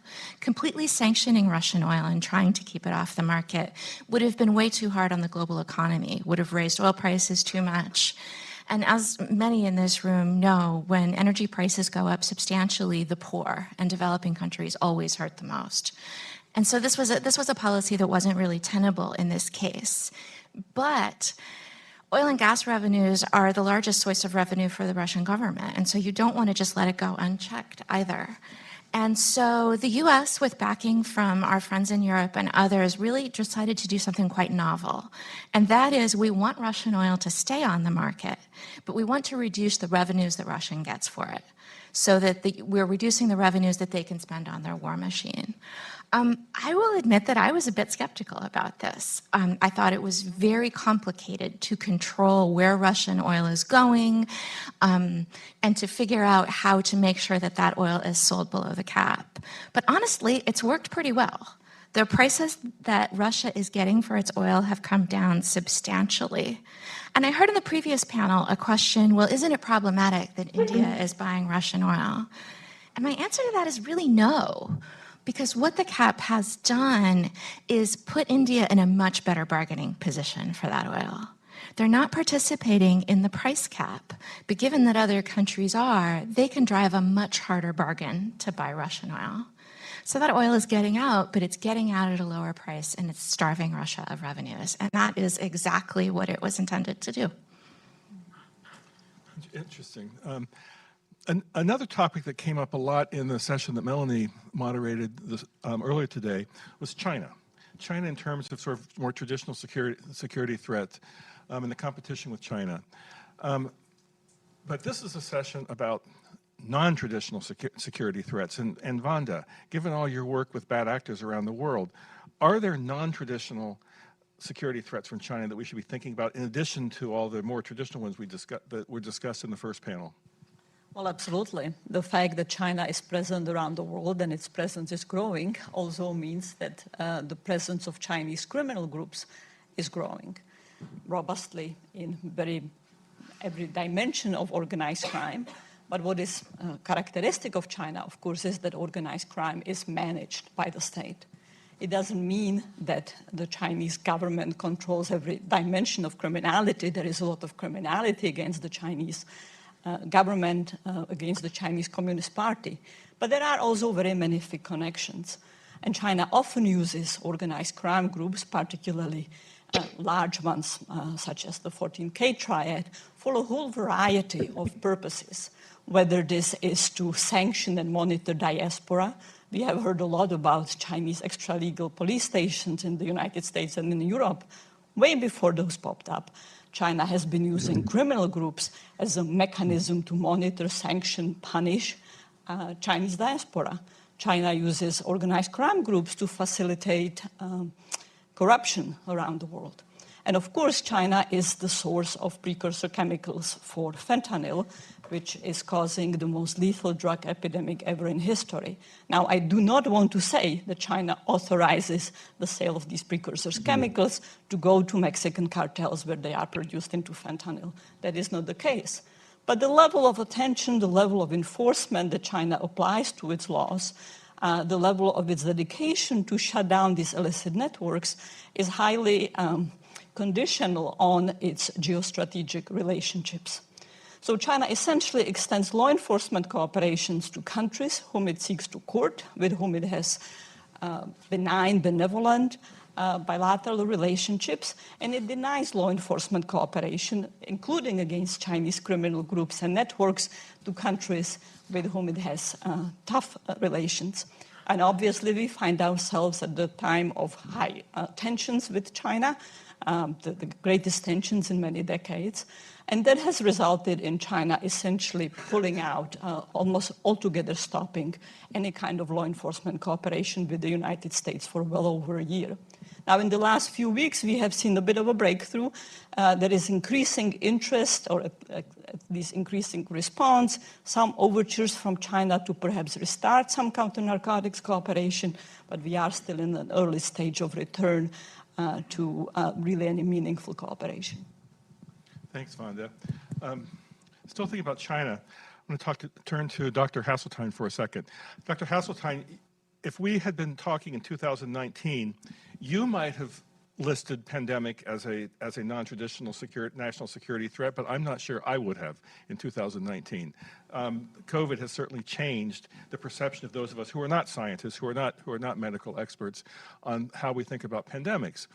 I remember that you and Mike O'Hanlon had a virtual conversation in 2021 where you were very upbeat about China's response. I think you called it like they followed the rule book set by you and by other experts on how you would prevent the spread of a disease using isolation, contact policy, testing, et cetera. Of course, since then, we've saw the public reaction in China to China's policies. And I'm wondering, looking ahead, in the case of another pandemic, are there other practices besides the Chinese example that we should be examining in preparation for another pandemic? How concerned should we be, and what examples besides the Chinese examples did you find either good or bad?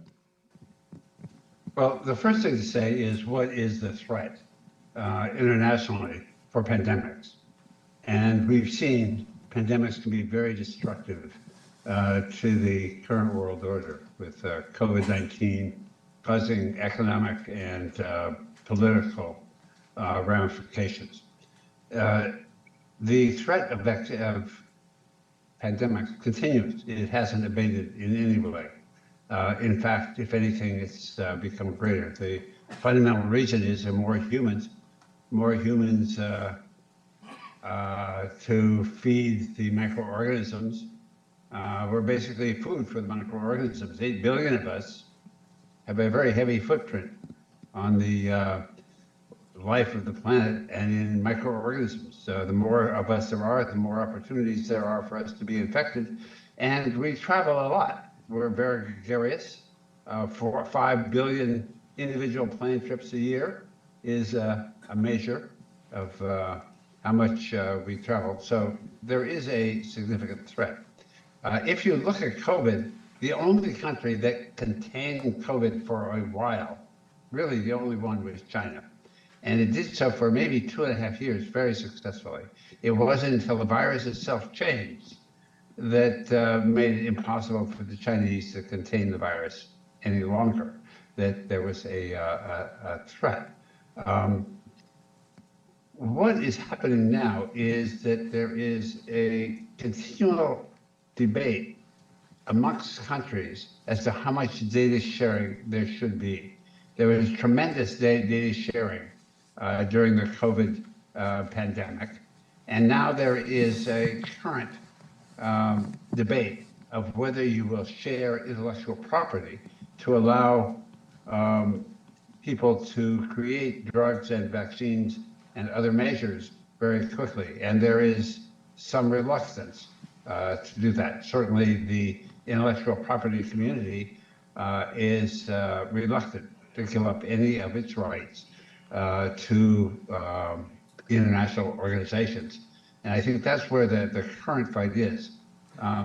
What will happen is just an exaggeration of the current situation, which is inequities around the world, something that I've been working on a good deal of time for many, many years on resolving inequities in healthcare. We saw that with COVID, we'll see it again.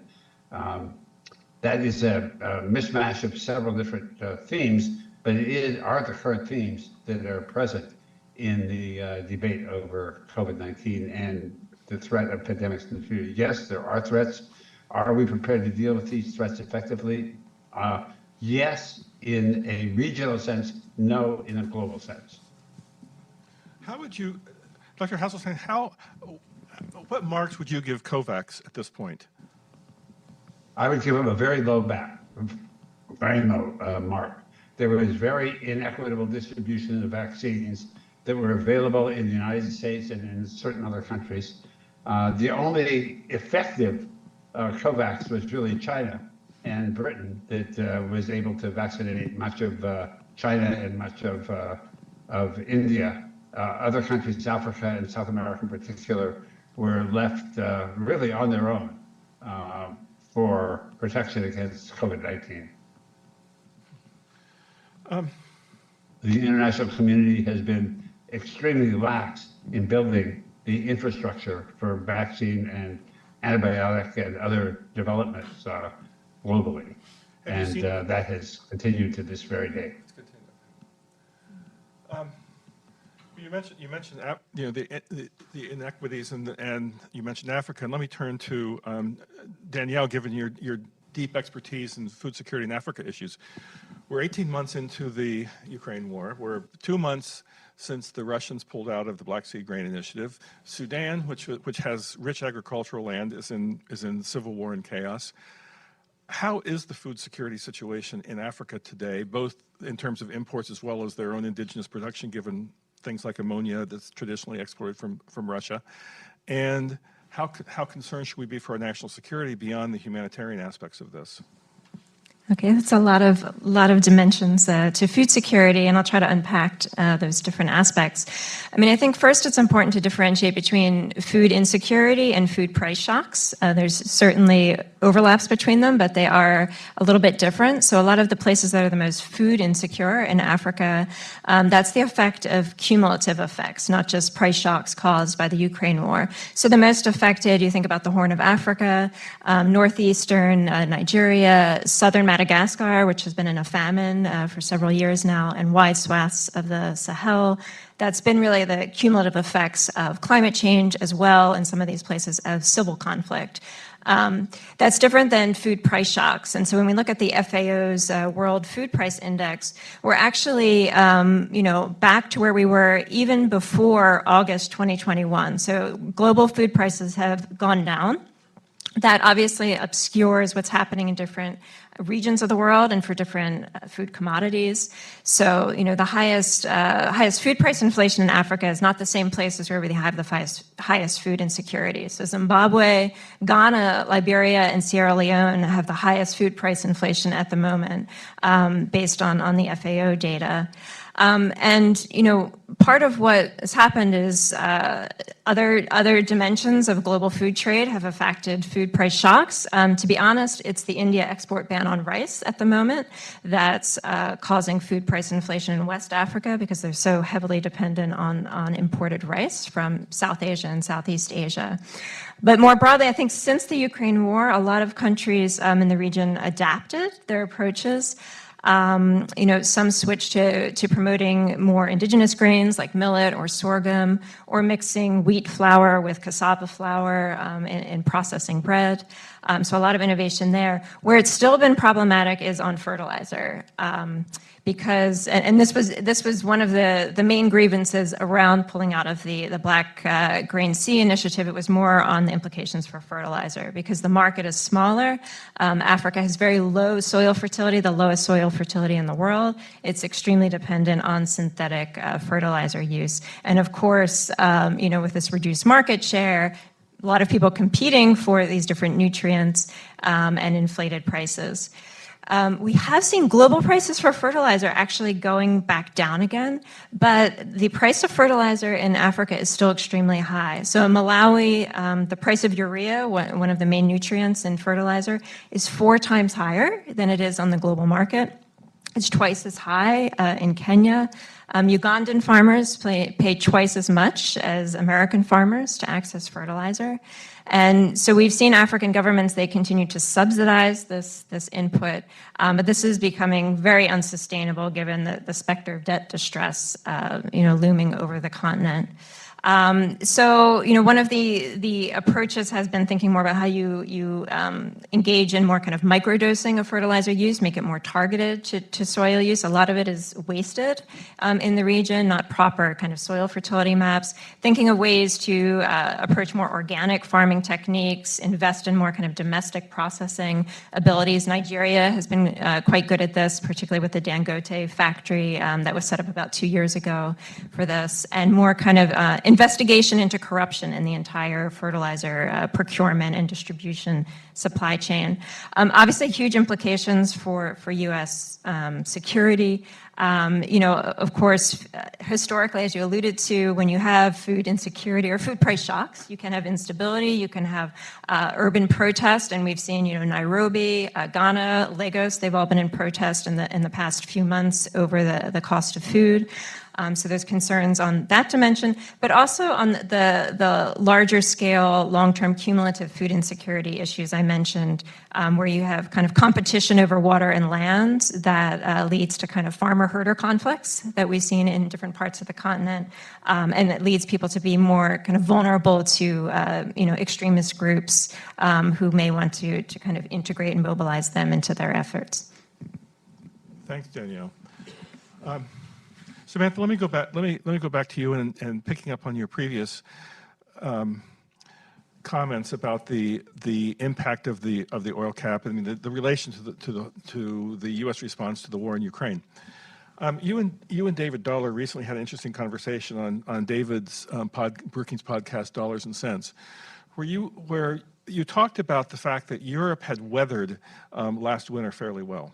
In terms of the fact that Russia had limited the natural gas, that we were sanctioning the oil, et cetera, and that Europe had reacted perhaps better than expected. But you've sort of left a question mark about where this is going. I was wondering if you could elaborate for us. Absolutely. And I'd like to open just with a little background, and that is that the oil weapon is working in both directions in this conflict. I'm sorry, the energy weapon is going in both directions in this conflict. We are using Russia's oil exports as a weapon against them by trying to keep the prices down. But Russia is using its natural gas exports as a weapon against Europe to attempt to soften its support for Ukraine. So Russia has nearly shut down its pipeline exports of natural gas to Europe. You have to understand that Russia was as much as 40 and 50% of European gas supply in some countries. This was an incredibly important energy shock to the continent. And when this first started, there was a lot of talk of not just will natural gas prices be too high in Europe last winter, but will there be supply? Will people be freezing cold in their homes because they can't run their natural gas boilers to stay warm? So they sound crazy now, but these were really live issues going into last winter in Europe. And Europe did a lot of things to get through the conflict. They put a lot of natural gas into storage. They worked really hard to conserve, both in homes and in industry. But a really important thing, and this is what Jeff is alluding to, is that Europe sucked in a great deal of liquefied natural gas that flows on the water, not through pipelines, to supply their own needs. And they got through the winter quite well. Prices were high. There was definitely some subsidies in from European governments to help consumers get through it. But they did. And so the Europeans are quite happy. We got through the winter, go us. But an important drawback to that was that Europe paid very high prices for that LNG that it was bringing in, pulled in a lot of the global LNG supply, and priced out the developing world. Particularly Southeast Asia, Pakistan is a good example, got very little LNG. Parts of Latin America, they couldn't afford it. And so the dirty downside to what happened there is that a lot of those countries went back to coal because they could not get adequate natural gas to feed their power sector. And so I'm as delighted as anyone that Europe got through the winter. No one wants Europeans to be freezing in their homes because they can't get natural gas. But that did have a downside. And so we need to think about this winter and, for the coming winters, how we're going to deal with this and how we can keep both Europe supplied with the natural gas it still needs. The energy transition will take time, without pricing out developing markets and forcing them back to dirtier fuels. Samantha, you mentioned the energy transition, and one of the things I've learned from you is that we seem to have two trends happening simultaneously. That last year was the highest, more coal was burned last year than ever before. At the same time, that investments in green energy are accelerating. So there's two trends that are happening simultaneously, and we got a very interesting question in advance. Someone sent a very interesting question in advance. I won't read it exactly, but I think I'll get the sense of it, which is by defining climate change as a security threat, does that make it easier or harder to try to deal with? I think that depends on who you're talking to. And when I think about climate change, I think of it as an incredibly multidimensional issue. It affects security, it affects the environment, it affects the economy, it affects, the natural world and our comfort level in it. And so I think the more avenues through which we approach climate change, the better off we are. Some people don't respond to approaching climate as an environmental issue. It's not where they live. They're trying to pay their bills every day. So you can come to them with an economic issue. Some people are incredibly concerned about security. So you can approach them through a security lens.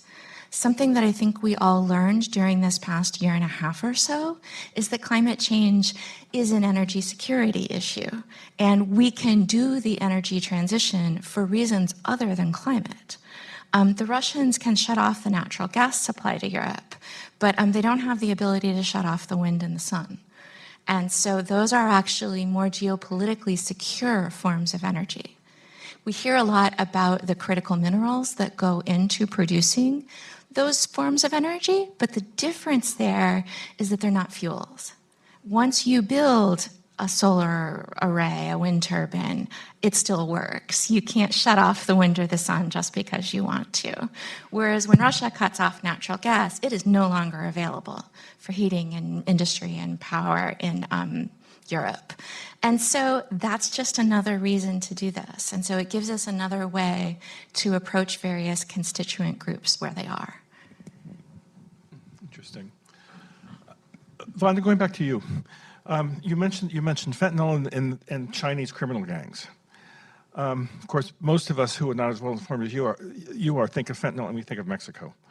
When I was in New York last week, I had the opportunity to talk to the Mexican foreign minister, who was very upbeat about the current state of the dialogue between the United States and Mexico on both migration and on drugs. But as you said, the fentanyl death is now the leading cause of death in the United States for young people, 18 to 45, I think, which means it is a national security threat. You just were in Mexico doing field work in areas where the cartels are operating. What are your policy recommendations? What would be your policy recommendations? What would you hope to see come out of a U.S.-Mexican dialogue on this? Well, it is a business of diplomats to be optimistic, and we are certainly seeing some effort on the part of the Mexican government to recognize that cooperation between the two countries in law enforcement and counter-narcotics collapsed. And it collapsed because the government of President Andrés Manuel López Obrador wanted it to collapse, sabotaged it. We have seen a decline of cooperation over a number of years. There were multiple crises I'm not going to go into. But essentially, we kind of reached the bottom this spring when President López Obrador started denying that fentanyl is produced in Mexico. It is produced. China is the predominant source of precursor chemicals, but fentanyl is in its vast majority cooked in Mexico by the two cartels, Sinaloa and Cartel Jalisco Nueva Generación, which they then smuggle it to the United States. And yes, it is the leading cause of deaths for people between 18 and 45. It is also, we've also seen deaths for people over 60 quadrupled in the past several years. This is unprecedented in drug markets. By the time drug users reach that age, they sadly will have already been dead, or they will have been themselves overcome of their substance use disorder. We are dealing daily with shocking news, like children in a day school dying as a result of exposure to fentanyl. 300 people a day die in the United States as a result of fentanyl. Stunning numbers. And the United States is not alone. Canada is suffering from similar devastation. And fentanyl use has spread to Mexico as well, despite the fact that President López Obrador denies there is any fentanyl use, and in fact has prevented even the delivery of overdose medication like Narcan to Mexico. So, why are there some reasons for optimism? So, despite the fact that at the federal level, for a considerable period of time, we have now seen really minimal cooperation with essentially all the cooperation being focused on stopping migrants coming to the United States, but the law enforcement counter-narcotics cooperation being completely hollowed out. There are some initial steps. The Mexican government has recently announced that they have interdicted more flows of fentanyl. that is a number that doesn't tell us much. It's easy to interdict more fentanyl, given how much fentanyl there is coming from Mexico. We also don't know quite what the interdiction means. The Mexican government has just a very recent history of cooking all kinds of numbers and data. But nonetheless, there is recognition. There is no longer the denial that any fentanyl is made in Mexico and it's coming into the United States. And we have also had the recent extradition of one of the leaders of the Sinaloa cartel, Ovidio Guzman, to the United States. We have a long way to go, and before I am persuaded that we have returned to at least a reasonable baseline of cooperation, I would like to see several things. One is the ability of U.S. drug enforcement agents to operate far more freely in Mexico in collaboration with Mexican law enforcement officials, which we don't have right now. A steady transfer of samples from the presumed seizures in Mexico to the United States, and ability to observe these raids. More importantly, however, Mexico needs to start confronting the cartels, not because they are contributing to these incredible deaths in North America, but also because they are profoundly contributing to the destruction of rule of law in Mexico. And we haven't really seen that. We haven't yet reached that stage. Let me just allow one aside, since we were talking about COVID and the comparisons of the pandemic. So right now, with the opioid epidemic in the US, the death rate is well over 500,000 Americans, which is more than all Americans die in all wars combined since World War II. The death rates from COVID globally was over 6 million people. But you know, Jeff, that I have done a lot of work on wildlife trafficking, conservation issues, including on how to deal with pandemics. One of the things that I find so disheartening about COVID is that we collectively, globally, have profoundly failed to address the underlying causes of zoonosis, the transmission of germs, of viruses from animals to people, and all the opportunities that we had to crack down far more on wildlife trafficking, to smarten, tighten legal wildlife trade, to more fundamentally protect areas where there is limited exposure of humans to nature.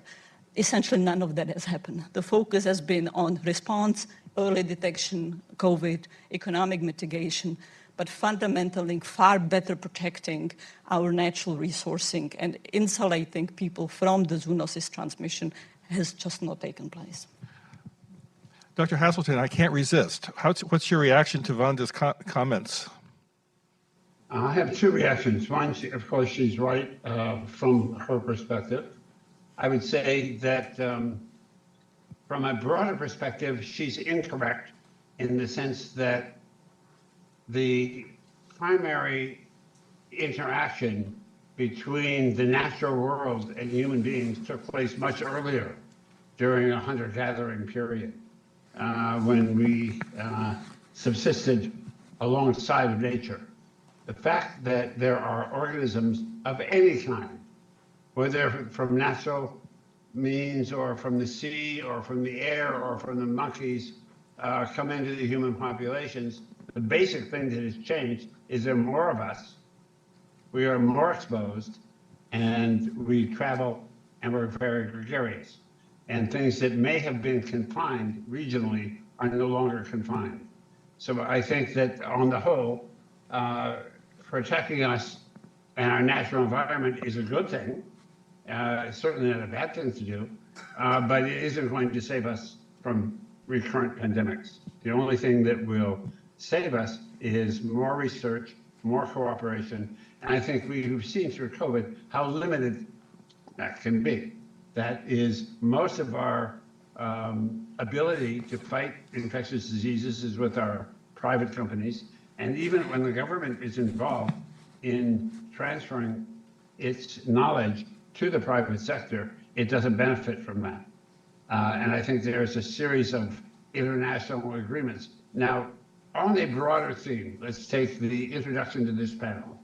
Is the seriousness of pandemics a global threat. On the one hand, you'd think it might be. On the other, you can remember World War I and the influenza pandemic that, although devastating in its effect, had little effect overall on the international relations or war that was ongoing. Did COVID affect the strategic position of any of the countries involved? Certainly not with Russia, and possibly even not in the long run with China. The only effect you can say that it might have had with China is to slow down its progression as an international threat. But on the other hand, it may not have done that at all. So whether diseases themselves are fundamental to the order that Brookings is most concerned about today, I think is a moot question. Some would say yes, some would say no.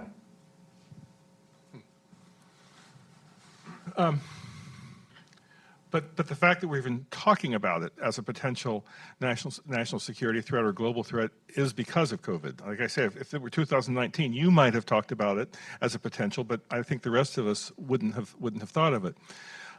It's a threat to humanity. Whether it's a threat to the national order is very different. Okay. Are there any? You expressed the concern about why COVIX wasn't effective, the lack of sharing of information that would have been useful. Were there any positive lessons that we are applying that came out of the COVID experience? One of the most positive lessons is that there was a quick vaccine. It was quickly determined that the knowledge was shared surreptitiously by the Chinese, which allowed the rest of the world to move forward very, very quickly with vaccines. And it was really a miracle of modern technology that allowed a very good response to be made. That miracle is still in place. There are marvelous advances being made every day in science for very serious scourges like cancer and infectious disease, but whether they will have any long-term effect on the relations amongst nations, I rather doubt. Thanks. Daniel, let me skip back to Africa, and we'll open this up for the audience questions in just a moment. There's been, of course, a lot of articles, analysis about democratic backsliding in Africa. Of course, most recently, Gabon, and then before that, Niger, but also Burkina Faso, Mali twice, Guinea. How should we look at these coups? How does this affect our national security if it does at all? Yeah, well, absolutely. I think there's worrying implications for national security. I mean, I think obviously the initial reaction is the impacts on counterterrorism operations, fighting jihadist efforts, and that was certainly why the U.S. has been quite hesitant to declare the coup in Niger a coup because it affects congressional funding for its security operations there. There's about 1,000 personnel in Niger, and they have remained there even though French personnel have been asked to leave. And so I think, certainly a concern from that perspective. I think from a broader, concern about failed governance and failed states, once a country collapses, it's very hard to rebuild, and it creates the vacuum for many different actors, as Vanda knows very well, and creates opportunities for alliances of those actors with state actors who may have nefarious intentions. So I think it's certainly concerning from that way. I think it's concerning that we also don't have a good solution to it. The use of sanctions hasn't proved very effective in changing the behaviors of military junta leaders there. The African Union and ECOWAS, their approach of using sanctions until the junta decides that it's going to put out an electoral timetable continues to fail. They continue to be duped by these military leaders. We saw it just yesterday, the head of the Malian junta saying they're going to now have to postpone elections on technical grounds. And, of course, holding those elections was one of the reasons that ECOWAS removed sanctions earlier this year. So I think, one of the challenges is why do we keep getting caught off guard by some of the dynamics we're seeing in the region? How can we be a little bit more strategic, have some type of strategic foresight analysis, thinking of different scenarios and other hotspots in Africa? There's many places of fragility across the region, and we can be learning from all of these coups, from the Sudan conflict, to anticipate some of these other conflicts in advance. We think about Uganda, Rwanda, Cameroon, Central African Republic, lots of fragility, lots of intra-elite and factional conflicts there, and kind of a lack of planning around, secession, presidential secession there. So, how can we be more strategic and being anticipatory rather than reactive to each of these events, I think will be very important going forward. And that's kind of linked back to something that came up in the first session, which is the competition for having so-called global South countries sort of with you or without you, that they're, that being able to understand the dynamics is important to us being able to count on them as reliable friends in the international system. Samantha, let me give you the last question before we go to the audience, which is just a simple one. How are we doing on President Biden's goal of having 50% reduction in emissions by 2050 based on 2005, the EU's goal of, I think, 55%? How are we doing? We're not quite on track. The U.S. is probably the easiest to answer. It was always a difficult goal that President Biden set soon after he took office at the Conference of the Parties, the global meeting that year. The IRA and the Infrastructure Acts, which passed in 2020, 22 and 21 respectively, are definitely down payments on that. People have done some analyses on these, looking at where they think that those two pieces of legislation will get us. And they're looking at a 40 and change % reduction by that 2030 timeframe, as compared to the 50 to 52% that we have pledged in the Paris process. And so we're getting there. That doesn't include some fuel efficiency standards that have recently been enacted and that are in the process, and so that will help a little bit as well. Transportation is the largest source of emissions here in the U.S., and so those will help. We're getting there, but those were always quite lofty goals, and it's going to be problematic to get there. Thanks, Samantha. Let me open up now for the floor. We've got about 12 minutes, so please make your questions short and efficient. I will follow Melanie's cue and cut you off after 45 seconds. I see there in the back. Yeah. Hi. Thank you, everyone, for coming to speak today. I wanted to follow on actually from the last panel that it didn't actually address what I was thinking about last panel that would apply now. The United States and the Western world in general has been promoting this normative policy agenda to promote democracy in order to develop relationships with the global South. And like earlier panelists mentioned, the United States has typically been more concerned about hard security aspects of national security or foreign policy in the global South. And I'm specifically thinking about North Africa and the Sahel region that you just mentioned.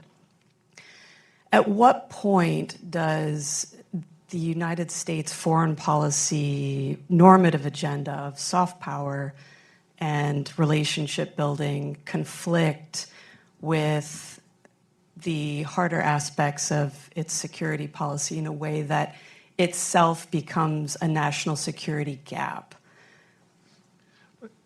Danielle and then Vonda, why don't I ask both of you to make some comments?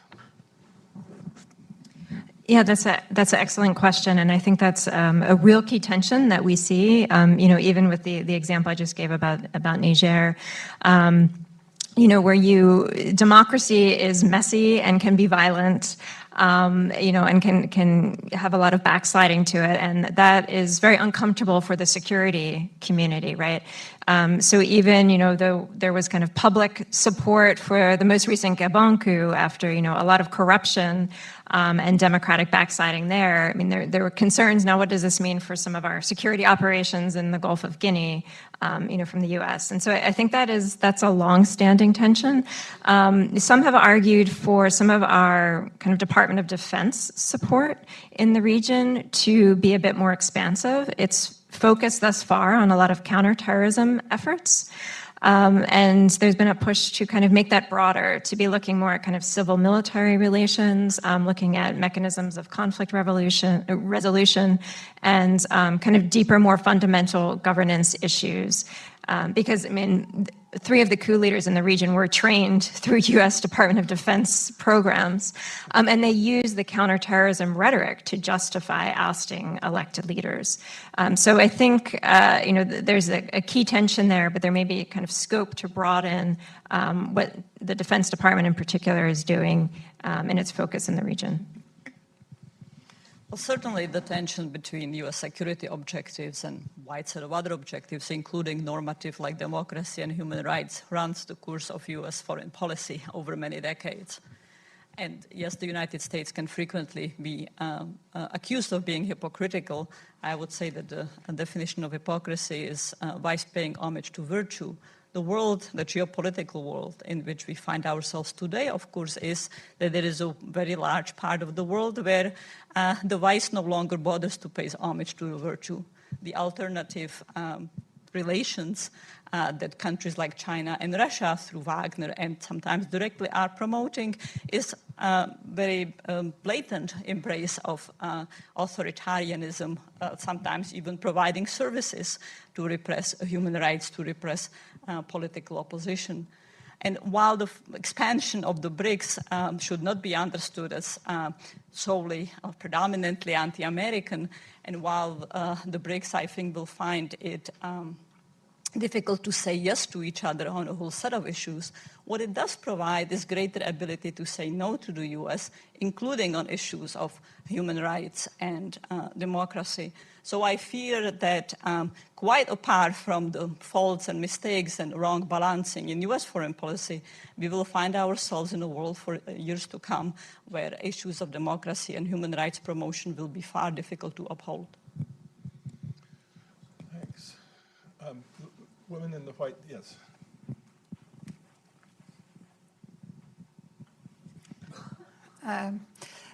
About the sanctions again, because it was an answer that you gave and it was very interesting.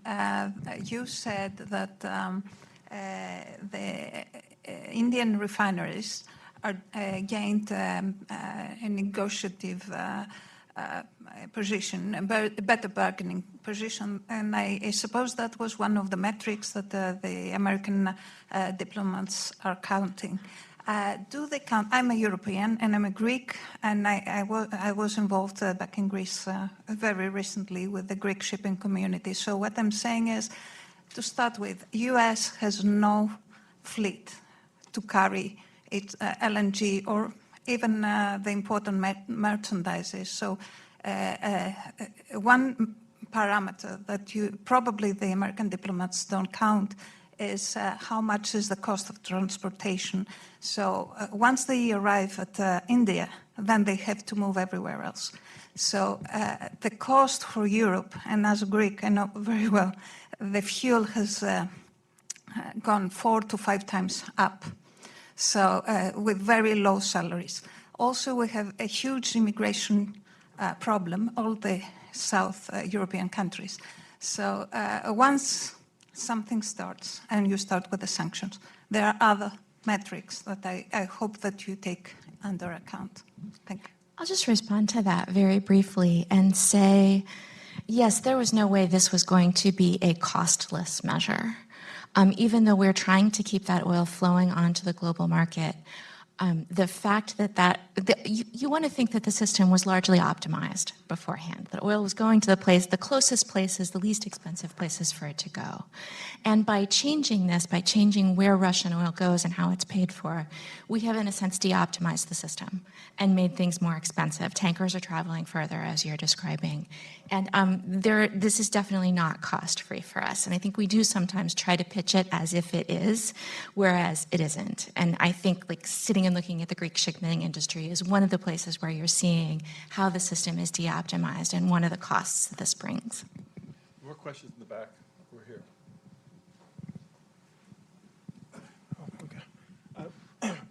Sorry.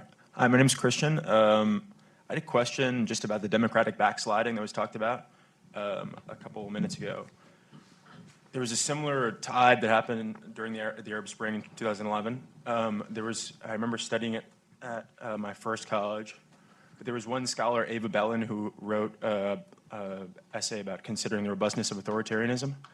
And she used some factors in economies across the region, and this was probably 10 years before it happened, some factors across the region like unemployment numbers, youth bulge numbers, access to public services, and some other things to essentially predict a mass breakdown of democratic government in that region.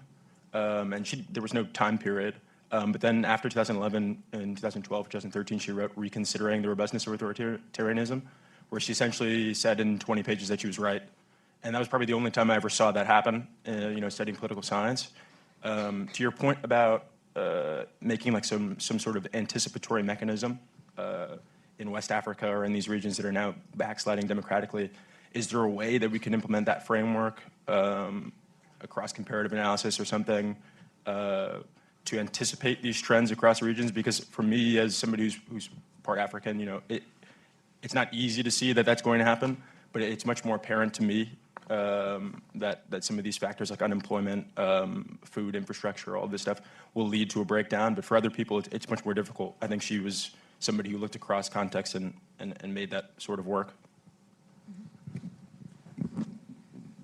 Yeah, so there's certainly kind of what we call demand side and supply side, drivers of these dynamics. And I think some of the ones you're talking about are, the kind of demand side, that kind of socioeconomic dimensions, the demographic dimensions, unemployment, youth bulge, et cetera. But we have those dynamics across much of the region, and we have some pretty robust democracies, despite that. If you look at Ghana or Senegal or Zambia, for instance. So, I mean, when I was talking about being more kind of anticipatory, I was also thinking about the supply side, and I guess because I'm a political scientist, I look more at kind of the party system and what some call the political settlement. So what are kind of some of the, dynamics across political parties? How institutionalized are they? Where are the rifts amongst elites? Where do they get their resources from and their funding from? Some countries in the region, we have political elites who often own the major businesses in the country, and they're able to kind of continue buying off opponents, and when that collapses, you see a lot of friction. So kind of thinking more on those supply side issues was what I was alluding to. I think that we better close because we're coming to the end of the session. I don't think there's time for one more question. So I'd like to ask everyone when the session ends to stay in their seats because the next session will start right away. But in the meantime, could you please join me in thanking the panelists for their interventions and thought?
David Weinberg, and I have the honor of introducing Howard Buffett, who I've had the pleasure of knowing for the past 8 years.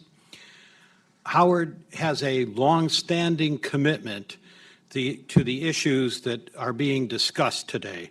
His foundation, established 24 years ago, is focused on food security, conflict mitigation, combating human trafficking, and public safety.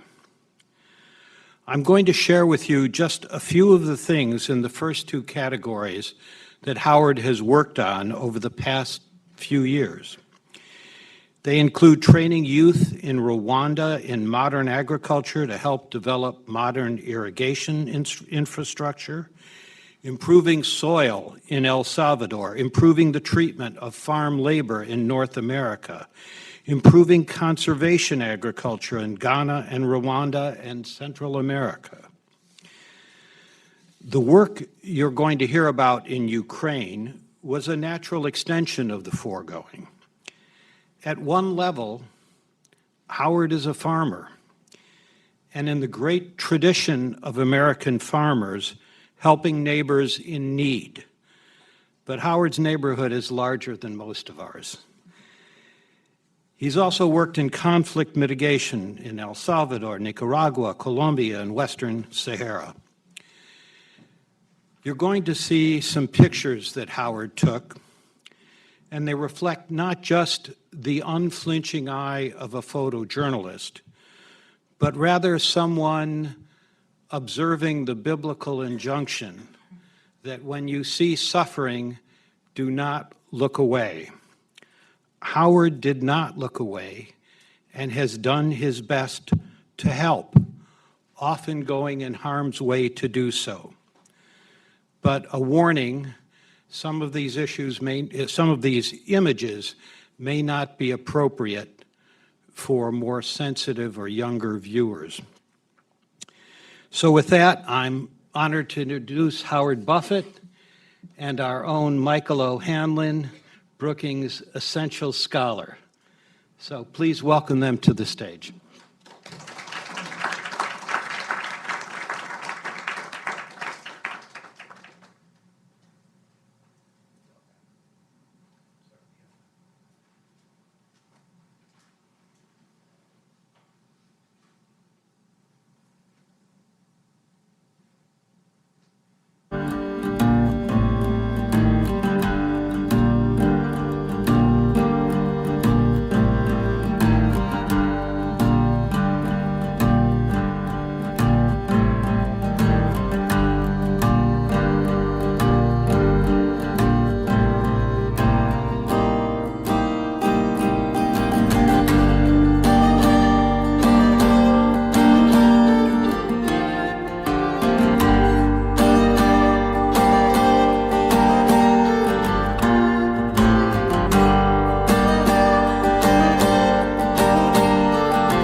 disturbing bell will ring, and salvation choir will sing, when the giants will awake and link, 'cause disturbing bell has rung.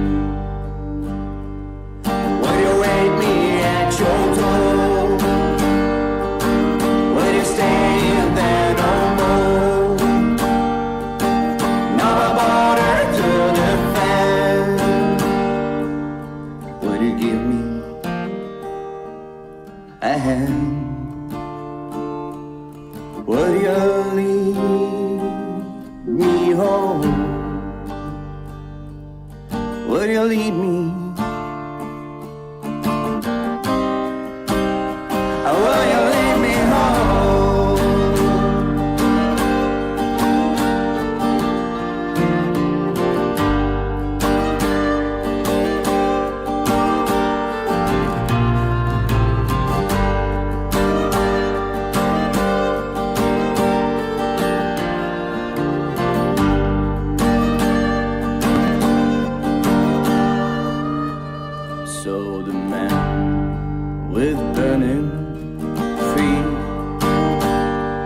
saw the devil on the street. I saw him laughing with his golden teeth at the man with burning feet. Will you wake me at your door? Will you stay there no more? No more border to defend. Would you give me a hand? Would you lead me home? Will you lead me? Will you lead me home?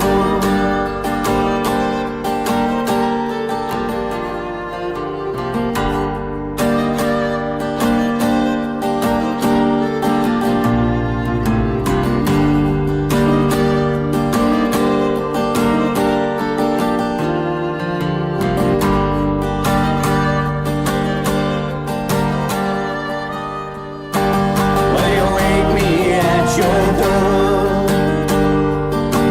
Will you stay there no more? No more border to defend. Will you give me a hand? Will you lead me home? Will you lead me? Will you lead me home?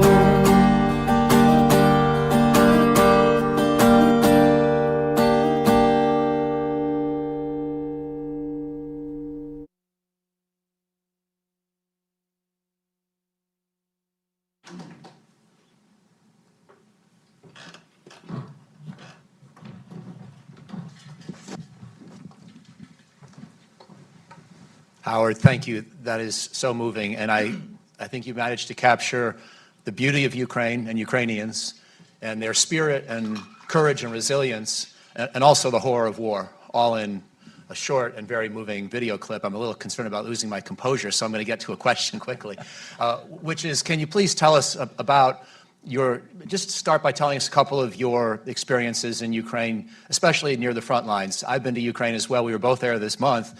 But the difference is you've been there 9 times since last February, and you usually travel near the fighting. And obviously, you capture a lot of the images and just the poignancy of the fight. What struck you the most out of any of these? Just tell, if you could, a story or two. I don't want to make this a highfalutin question. I'd like to just hear you talk about your travels and a memory or two that most stick with you. Well, I think that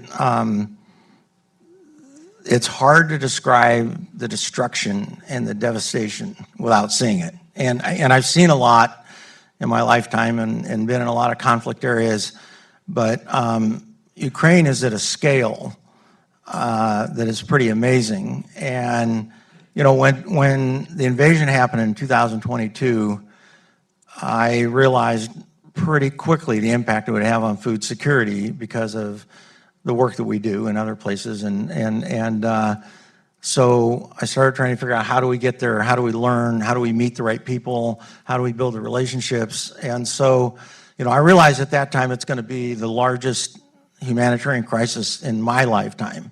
And unfortunately, well, after a year and a half, I believe I'm witnessing the largest failure in leadership in my lifetime. I do not understand how this country has not fully recognized the impact of what this war is going to have on our country and what it's going to have globally, and the fact that we have hesitated and been slow. And so the stories I think of when you ask me that question are actually the soldiers on the front line that tell me, we show up at a HIMARS location and they have no ammunition. We show up at a howitzer location and they have 2 shells. We show up at another HIMARS location and they explain, well, we got the rockets this time and they dialed us back. We can only shoot them 67 kilometers instead of 82, which we were able to do last time because of the software. And the constant frustration of how they're doing everything they can to protect their country, and they need more. And the bottom line is that they're fighting for their survival. They realize if they don't die on the battlefield, then if Ukraine falls, they're going to die anyway. So they don't see it as a choice. They don't have a choice. You know, that makes me want to ask you about your relationship and friendship with President Zelensky, who you've gotten to know well, and whom you and I were privileged to interview by Zoom back in the summer. And I think, if you could comment on this, I think you just captured why, when we hear President Zelensky speak, we hear gratitude for all we have done for what he's up against, but we also hear the occasional, usually well camouflaged, but still unmistakable complaint. And we saw it in spades at the Vilnius summit in July, when he tweeted that it's absurd how there's no pathway to NATO membership. But I think more generally, he feels, yes, the West has done a ton for his country, $200 billion in combined assistance over the last 2 years, and yet it's still not enough. Is that sort of the way you? Yeah, but at the end of the day, if it's not enough, it's not enough. So you either win or you lose in this case. And so the stakes are as high as they can be. And, you know, I think it's a really astute, you know, point to make, because you've seen Zelensky's approval rating drop in this country.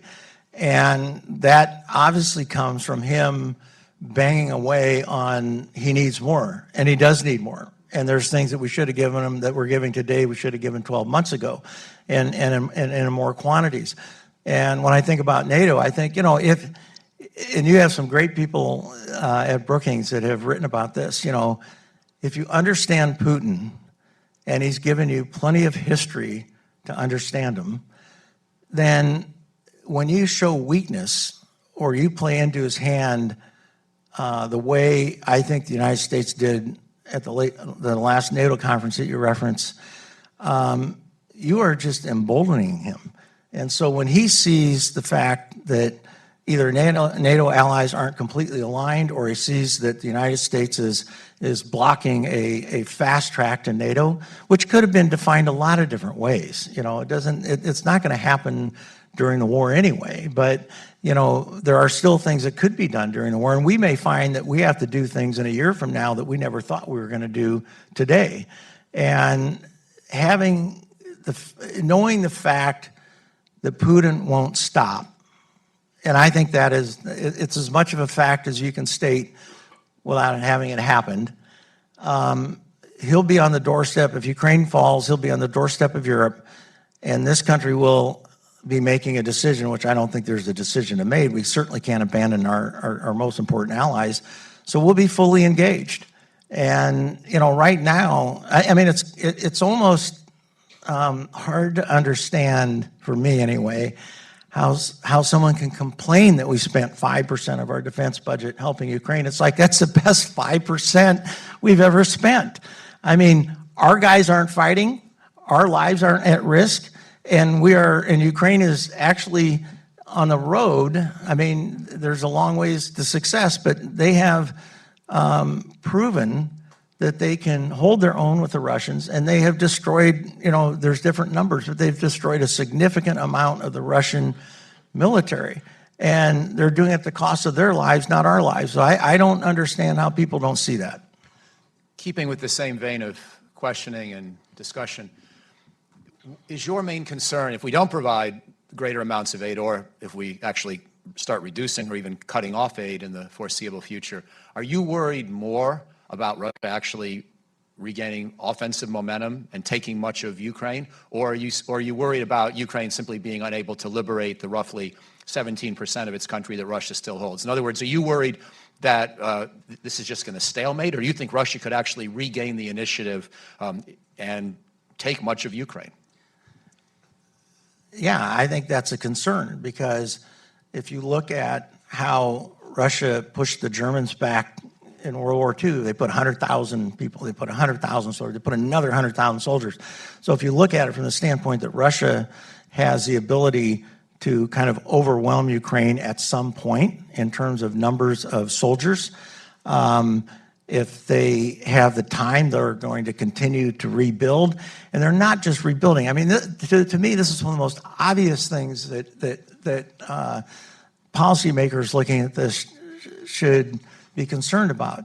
If you had said to me 3 or 4 years ago, you're going to have Syrian mercenaries, you're going to have mercenaries from Chechnya, you're going to have ammunition coming from North America or from North Korea, you're going to have Iran sending drones and helping to build drone factories in Russia, and they're all going to be part of a fight going on the European continent. You would have asked me what I had before I went to bed and what dream I had. I mean, like, you know, it wasn't conceivable. And so if you just look at those pieces and you think about where that's going to lead globally if Ukraine is not successful, it changes the geopolitical landscape forever.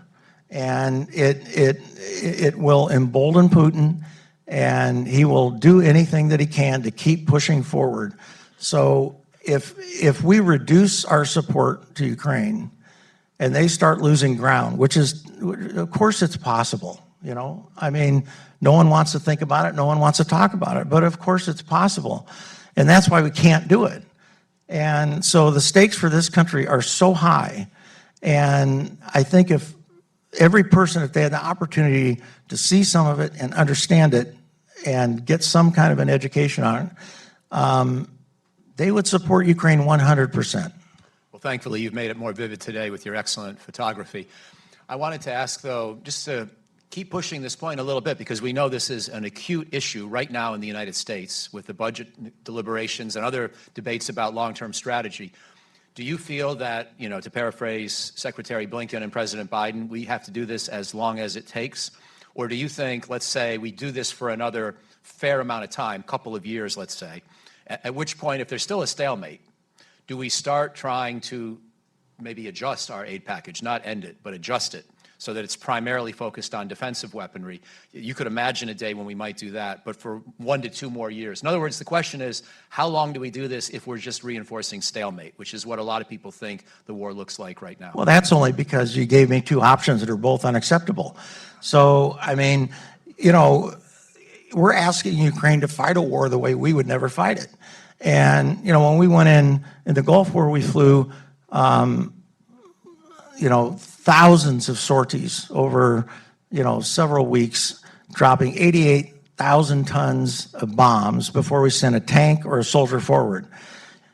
Our country would not fight a war without gaining air superiority.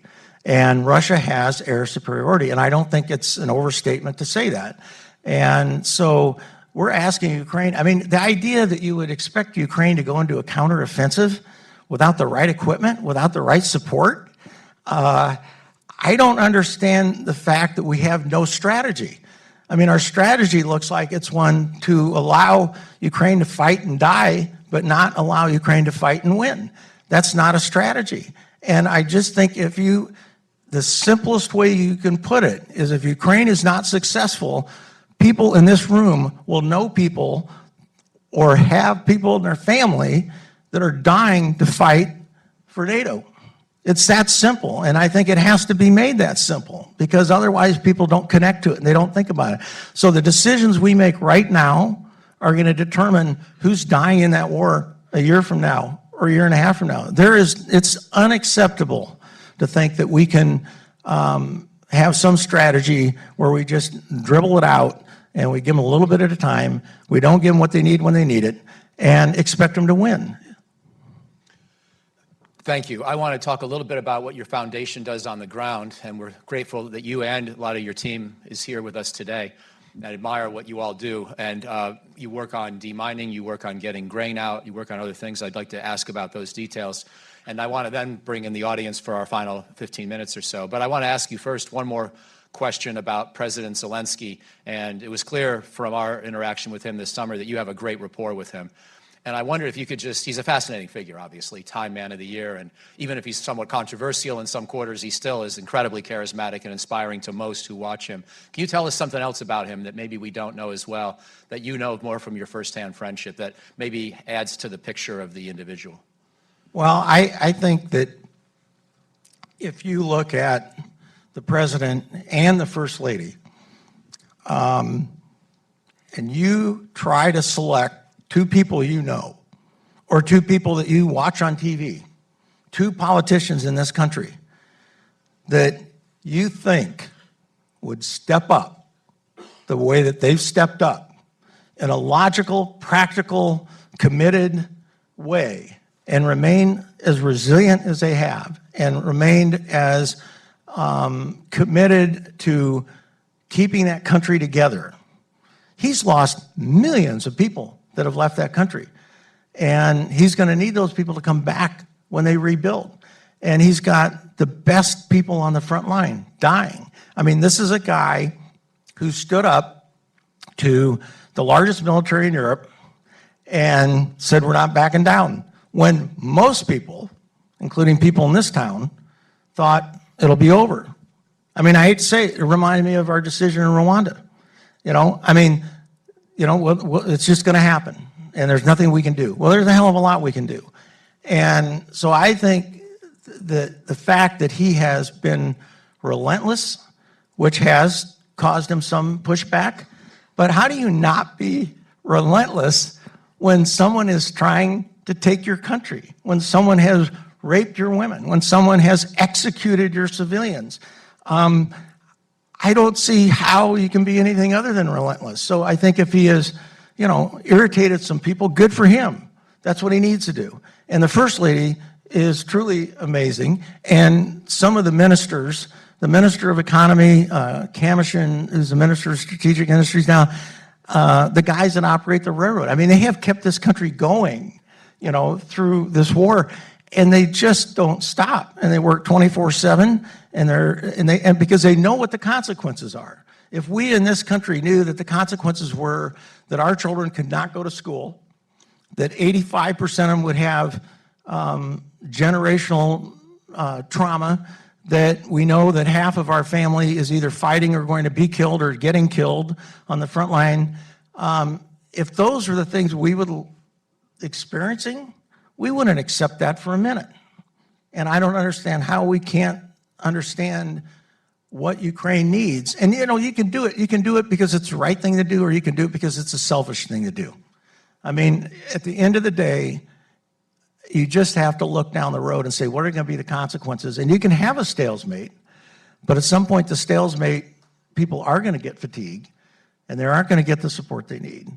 And you have to look at that and say, what can Putin do at that point? And I don't want to think about it because I just think Ukraine has to win. It's very powerful. Thank you. I'm going to now ask about what you've been doing specifically on the ground, in addition to just gaining this firsthand perspective and sharing it with us. By the way, I should say, your book, your wonderful book, Courage of a Nation, is out here, and anybody who wants it, I think the deal was if you buy a Brookings book, you get it as a complimentary edition, or just ask. If you don't want to buy his book, call me, I'll send you one. That's what I thought he'd say. I was trying to get around that. But it's fascinating and it's uplifting. It's very sad in sections where the same kind of imagery of the conflict that you saw on the screen is presented, but also it's a testament to the beauty of the country and its people. So I want to congratulate you on that as well. I wanted to ask about two things I know you do in regard to Ukraine. And the first is getting grain out, and the second is demining. Could you talk about the grain situation? Danielle Resnick and others on the previous panel just talked about the situation with world food. In some ways, it could have been a lot worse and still could get worse, but we also know world food conditions are not ideal, and this is part of the reason and part of the problem. You're trying your best to counteract that. How do things stand? Well, so I'll just start by saying that we kind of have 5 buckets that we try to work from, and we do that because it's very hard to stay focused in a country when everybody needs everything. So we have agriculture, demining, war crimes, food security, and then strategic infrastructure. And some of the things that you would look at we do from the outside looking in it wouldn't all make sense how it fits together. It's a little bit of a puzzle sometimes. But and I'll answer your question, but to give you an idea, when we started the food kitchen to feed 33 schools in Bucha, kids were going to school. Today they're not going to school, and so we're building a second one in Kharkiv. So now we have to think about how are we going to make sure every school has a bomb shelter so they can go back to school. So it's a move. The pieces are moving, and we have to adjust to that. And so on the grain side of it, there is not a good answer because Ukraine is so dependent upon the Black Sea exports that they don't have the infrastructure. And it's not just that they don't have the infrastructure. They could actually, through their train system, step it up quite a bit. But then the other ports don't have the infrastructure. So you still have to have somewhere to go, and you still have to have somebody that has the storage and the drying capacity and the ability to mobilize it and get it into ships. And those other ports are maxed out. And so it's not a very good situation. And as they're harvesting now, they came off the wheat harvest and sunflowers, and they'll start corn pretty soon. And there's not. I don't want to say there's nowhere to put it, but there's not very many areas to put it. And if you're a farmer, the last thing you want to do is put your grain on the ground, and there's going to be a lot of grain on the ground. And on the demining side, that is as much of an economic driver as it is an agricultural driver. I mean, they have to get their agricultural economy back and going. And I will say this, especially coming off the time that Ann and I spent and our team spent with the Minister of Economy, who is responsible for the humanitarian demining, Ukraine is going to set a new standard, I believe, for demining. They're going to be innovative in the process. They're going to take risk, not safety risk, but they're going to take risk in how do you develop a different process. They're going to be innovative in the field with drone technology.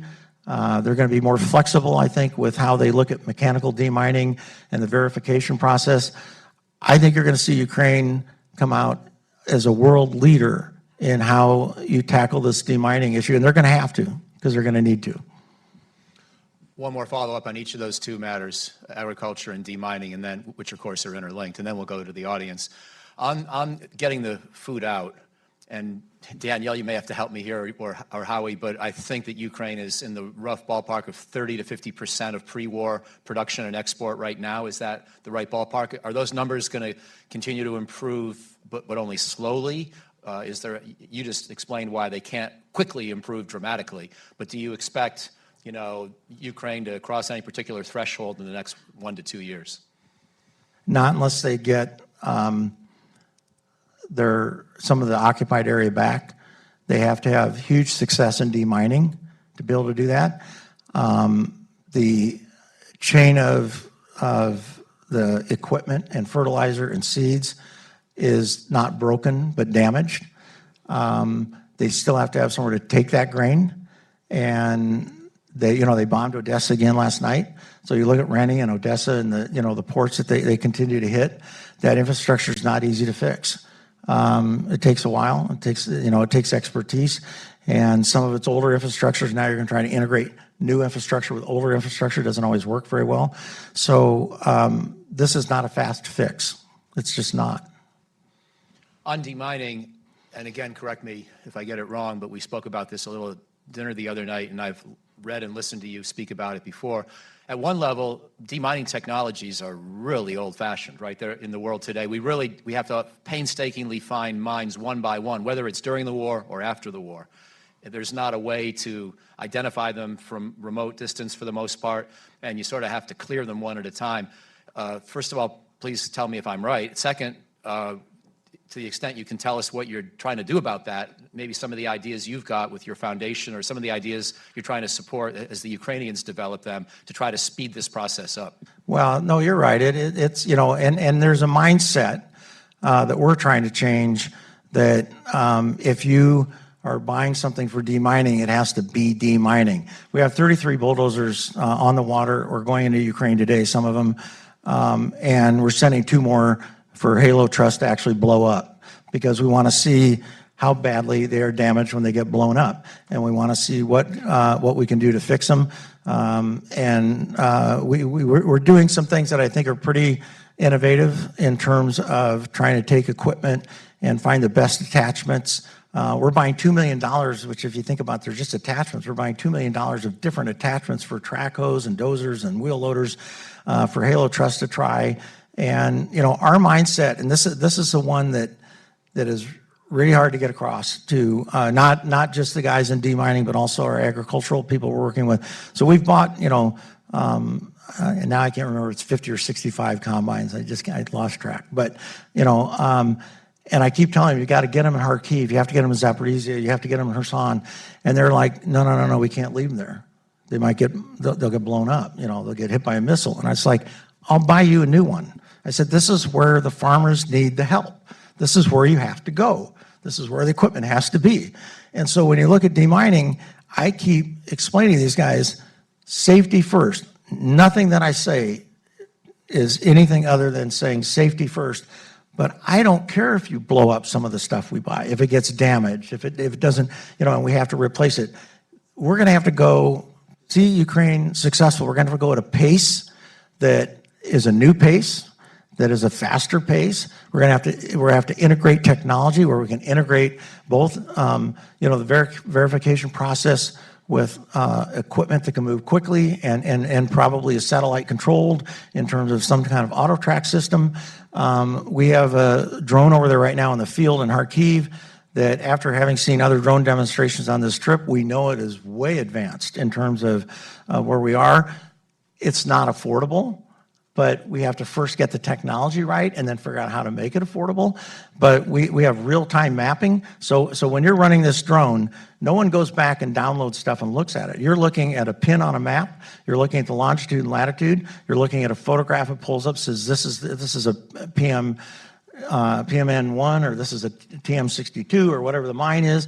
And so this is the beginning of that, okay? I think that you're going to see innovation and integration in demining from the Ukrainians that has never, I don't think I know it. It's going to happen. They're an amazing people. I mean, you're struck by the entrepreneurship and the creativity when you spend time with them. And I've had the good fortune of being there now 3 times in my life, just twice in the last year, and it's something. Thank you for sharing your experiences. Let's go to all of you. We've got about 15 minutes, and we'll start again with Antoine and then work the room. No difficult questions.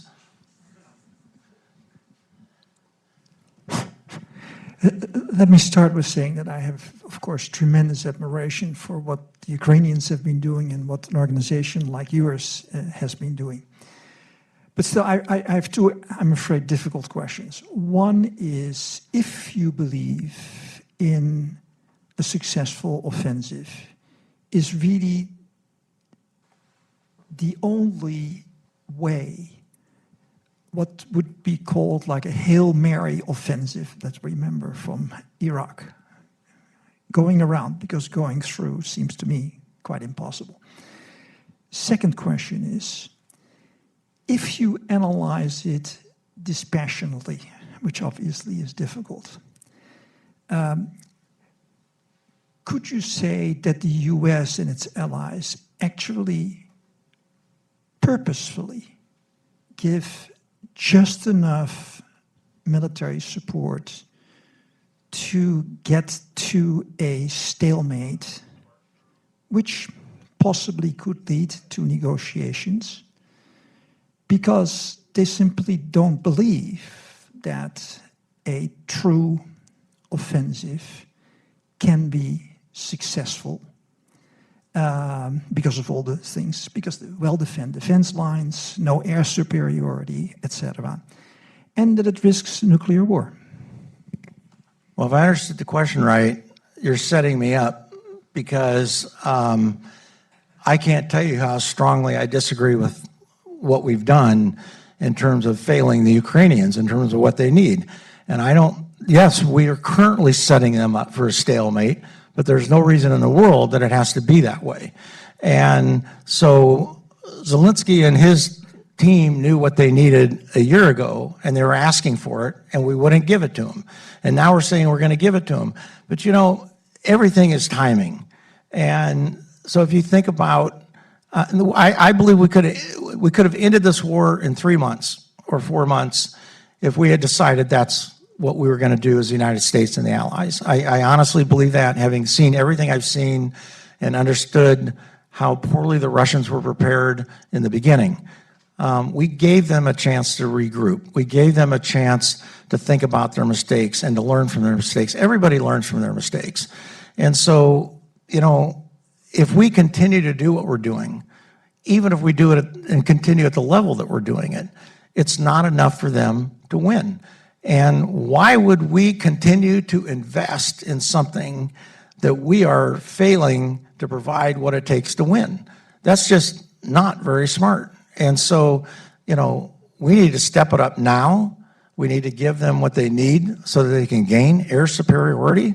And if you think about when Russia first came into Ukraine, they had poor communications.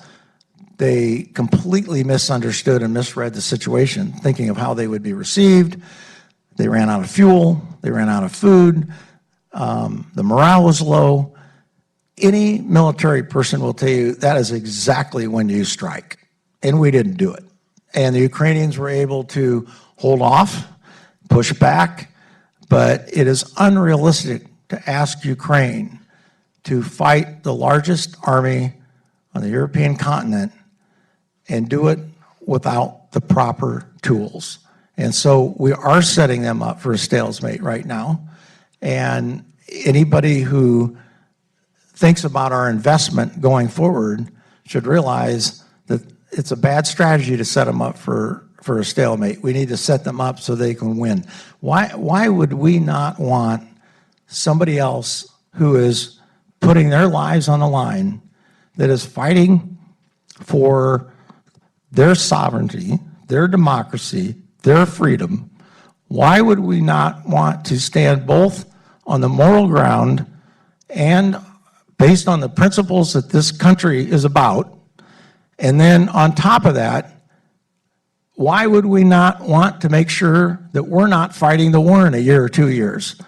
You know, it's just that simple. And unfortunately, in today's world, as you have people, especially when you're a candidate for president or Congress or whatever, people want to get in their sound bites and they want to see themselves on TV and they want to be controversial, they want to do whatever it is. Those activities, that behavior gets people killed, and it's getting people killed. And it is putting all of Ukraine at risk. And with Ukraine at risk, you are putting Europe at risk. And if you put Europe at risk, now you're going to make a decision at some point in time as a NATO member. Are we going to fulfill our promises to our allies? And I can't imagine that we can abandon the most important allies that we have in the world.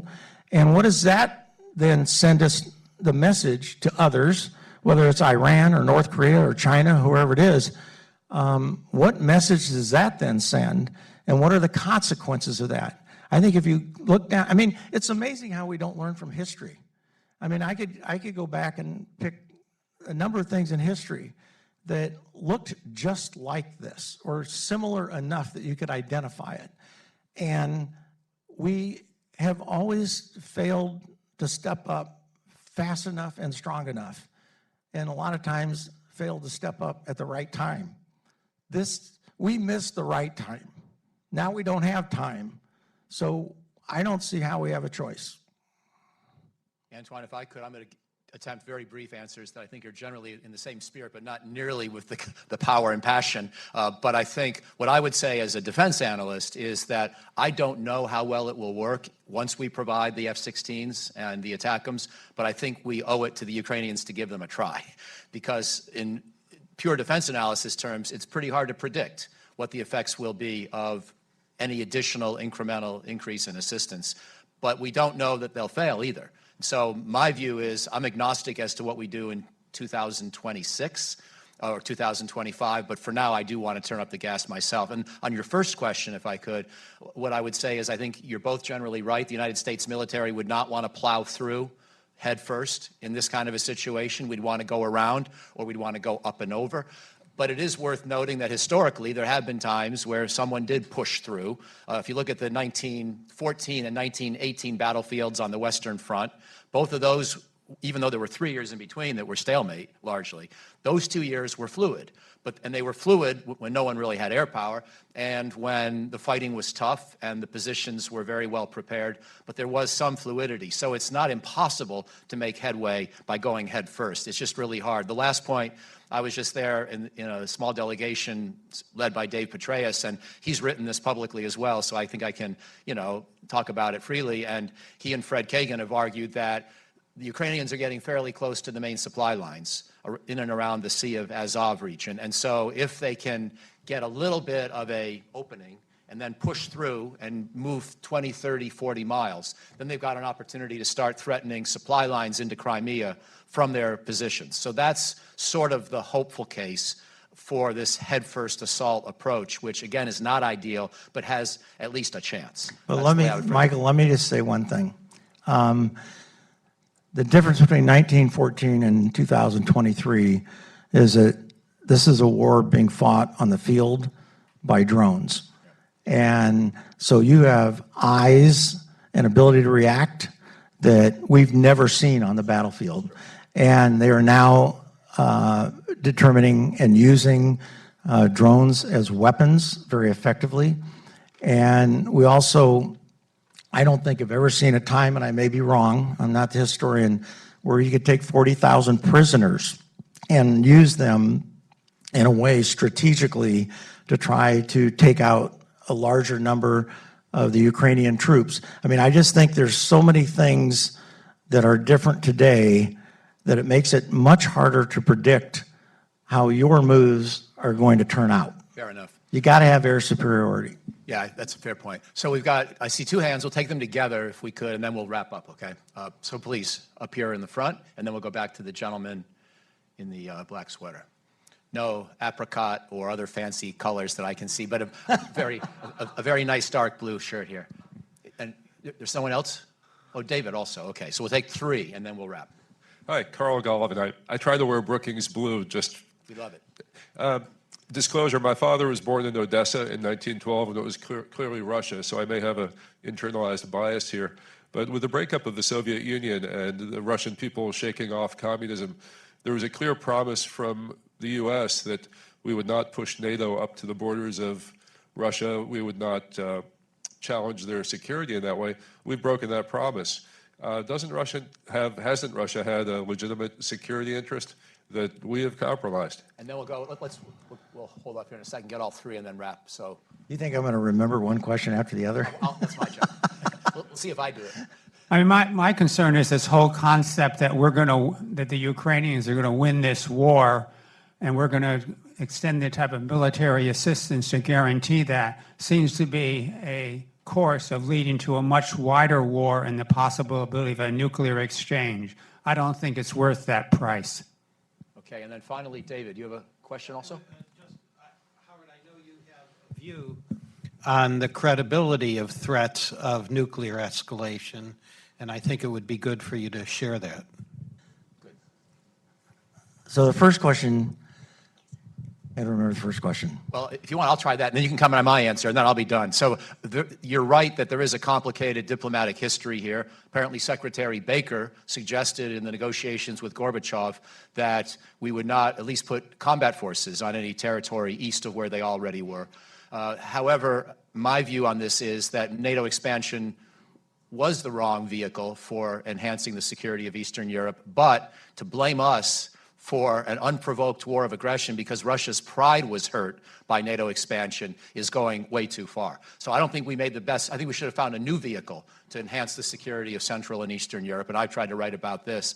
And a lot of my Brookings colleagues disagree with me and think NATO was the better and correct vehicle. But irrespective of where you come down on that, to blame us for this naked Russian assault on Ukraine, when we had put no combat forces on any of these territories throughout the entire period of expansion, I just think is an argument and a bridge too far. So, well, and I would also argue that it's pretty hard to say that we made a promise.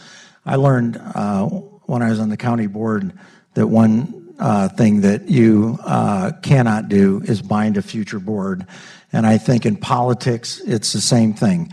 Politicians can say whatever they want to say, and I think you could go back in time and you can find, yeah, you can laugh at me, that's okay, but I think you can go back in time and find lots of things that were said that were changed or not followed through. I mean, we promised, I mean, look at who signed back in 1994. We said we would protect Ukraine against, the sovereignty, and so did Russia. Russia said they wouldn't invade. They said they wouldn't cross into Ukraine. So you can pick and select any promises you want and try to make your argument.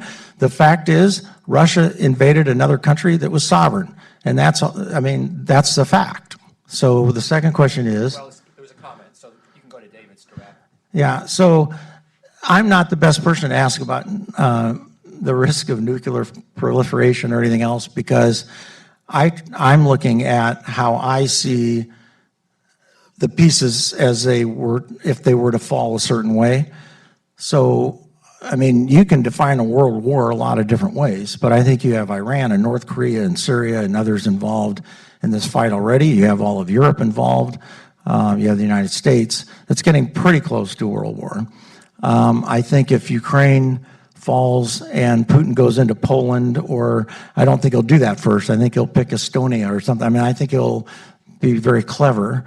But once that happens, and NATO has to make the decision of what they're going to do, if NATO engages Russia, then I think you have a higher chance of a nuclear experience than you do today. No one knows that answer, but at some point you have to be willing to do what you think is the right thing to do and the smartest thing to do at the time that you need to do it, and there are consequences. If we run scared of, and it is somewhat what we're doing now with Putin, if we run scared of the fact that someone might escalate something, then we will become much weaker, much less of a force in global politics, and we will lose ground in terms of our credibility. So at some point you make some very difficult decisions. And there's been some close calls in the history of this country in terms of, decisions that were made that could have turned out differently. And I look at it probably differently than, I have 12 grandkids and 5 kids, and I think about that. But I just look at it from the standpoint that if we are not willing to take some risk and stand our ground, whatever those consequences are, then ask yourself where we're going to be in 10 years or even 5 years. I mean, there's some other things that are going to probably happen in the next 5 years with China that are going to test us as well. And so I don't think we have much choice in this situation. Thank you, Howard. Before I ask everyone to join me in thanking you appropriately, and I want to, again, big shout out to all of you who stayed with us all day, all morning, and to Phil Knight, to my colleagues who are up on stage, to Alex and Kara, to Alejandra and Natalie. A lot of people worked hard to pull this off, and we're very grateful, but especially want to thank Mr. Buffett, an amazing American, amazing philanthropist. Again, thanks to all of you as well, but please join me in a big round of applause.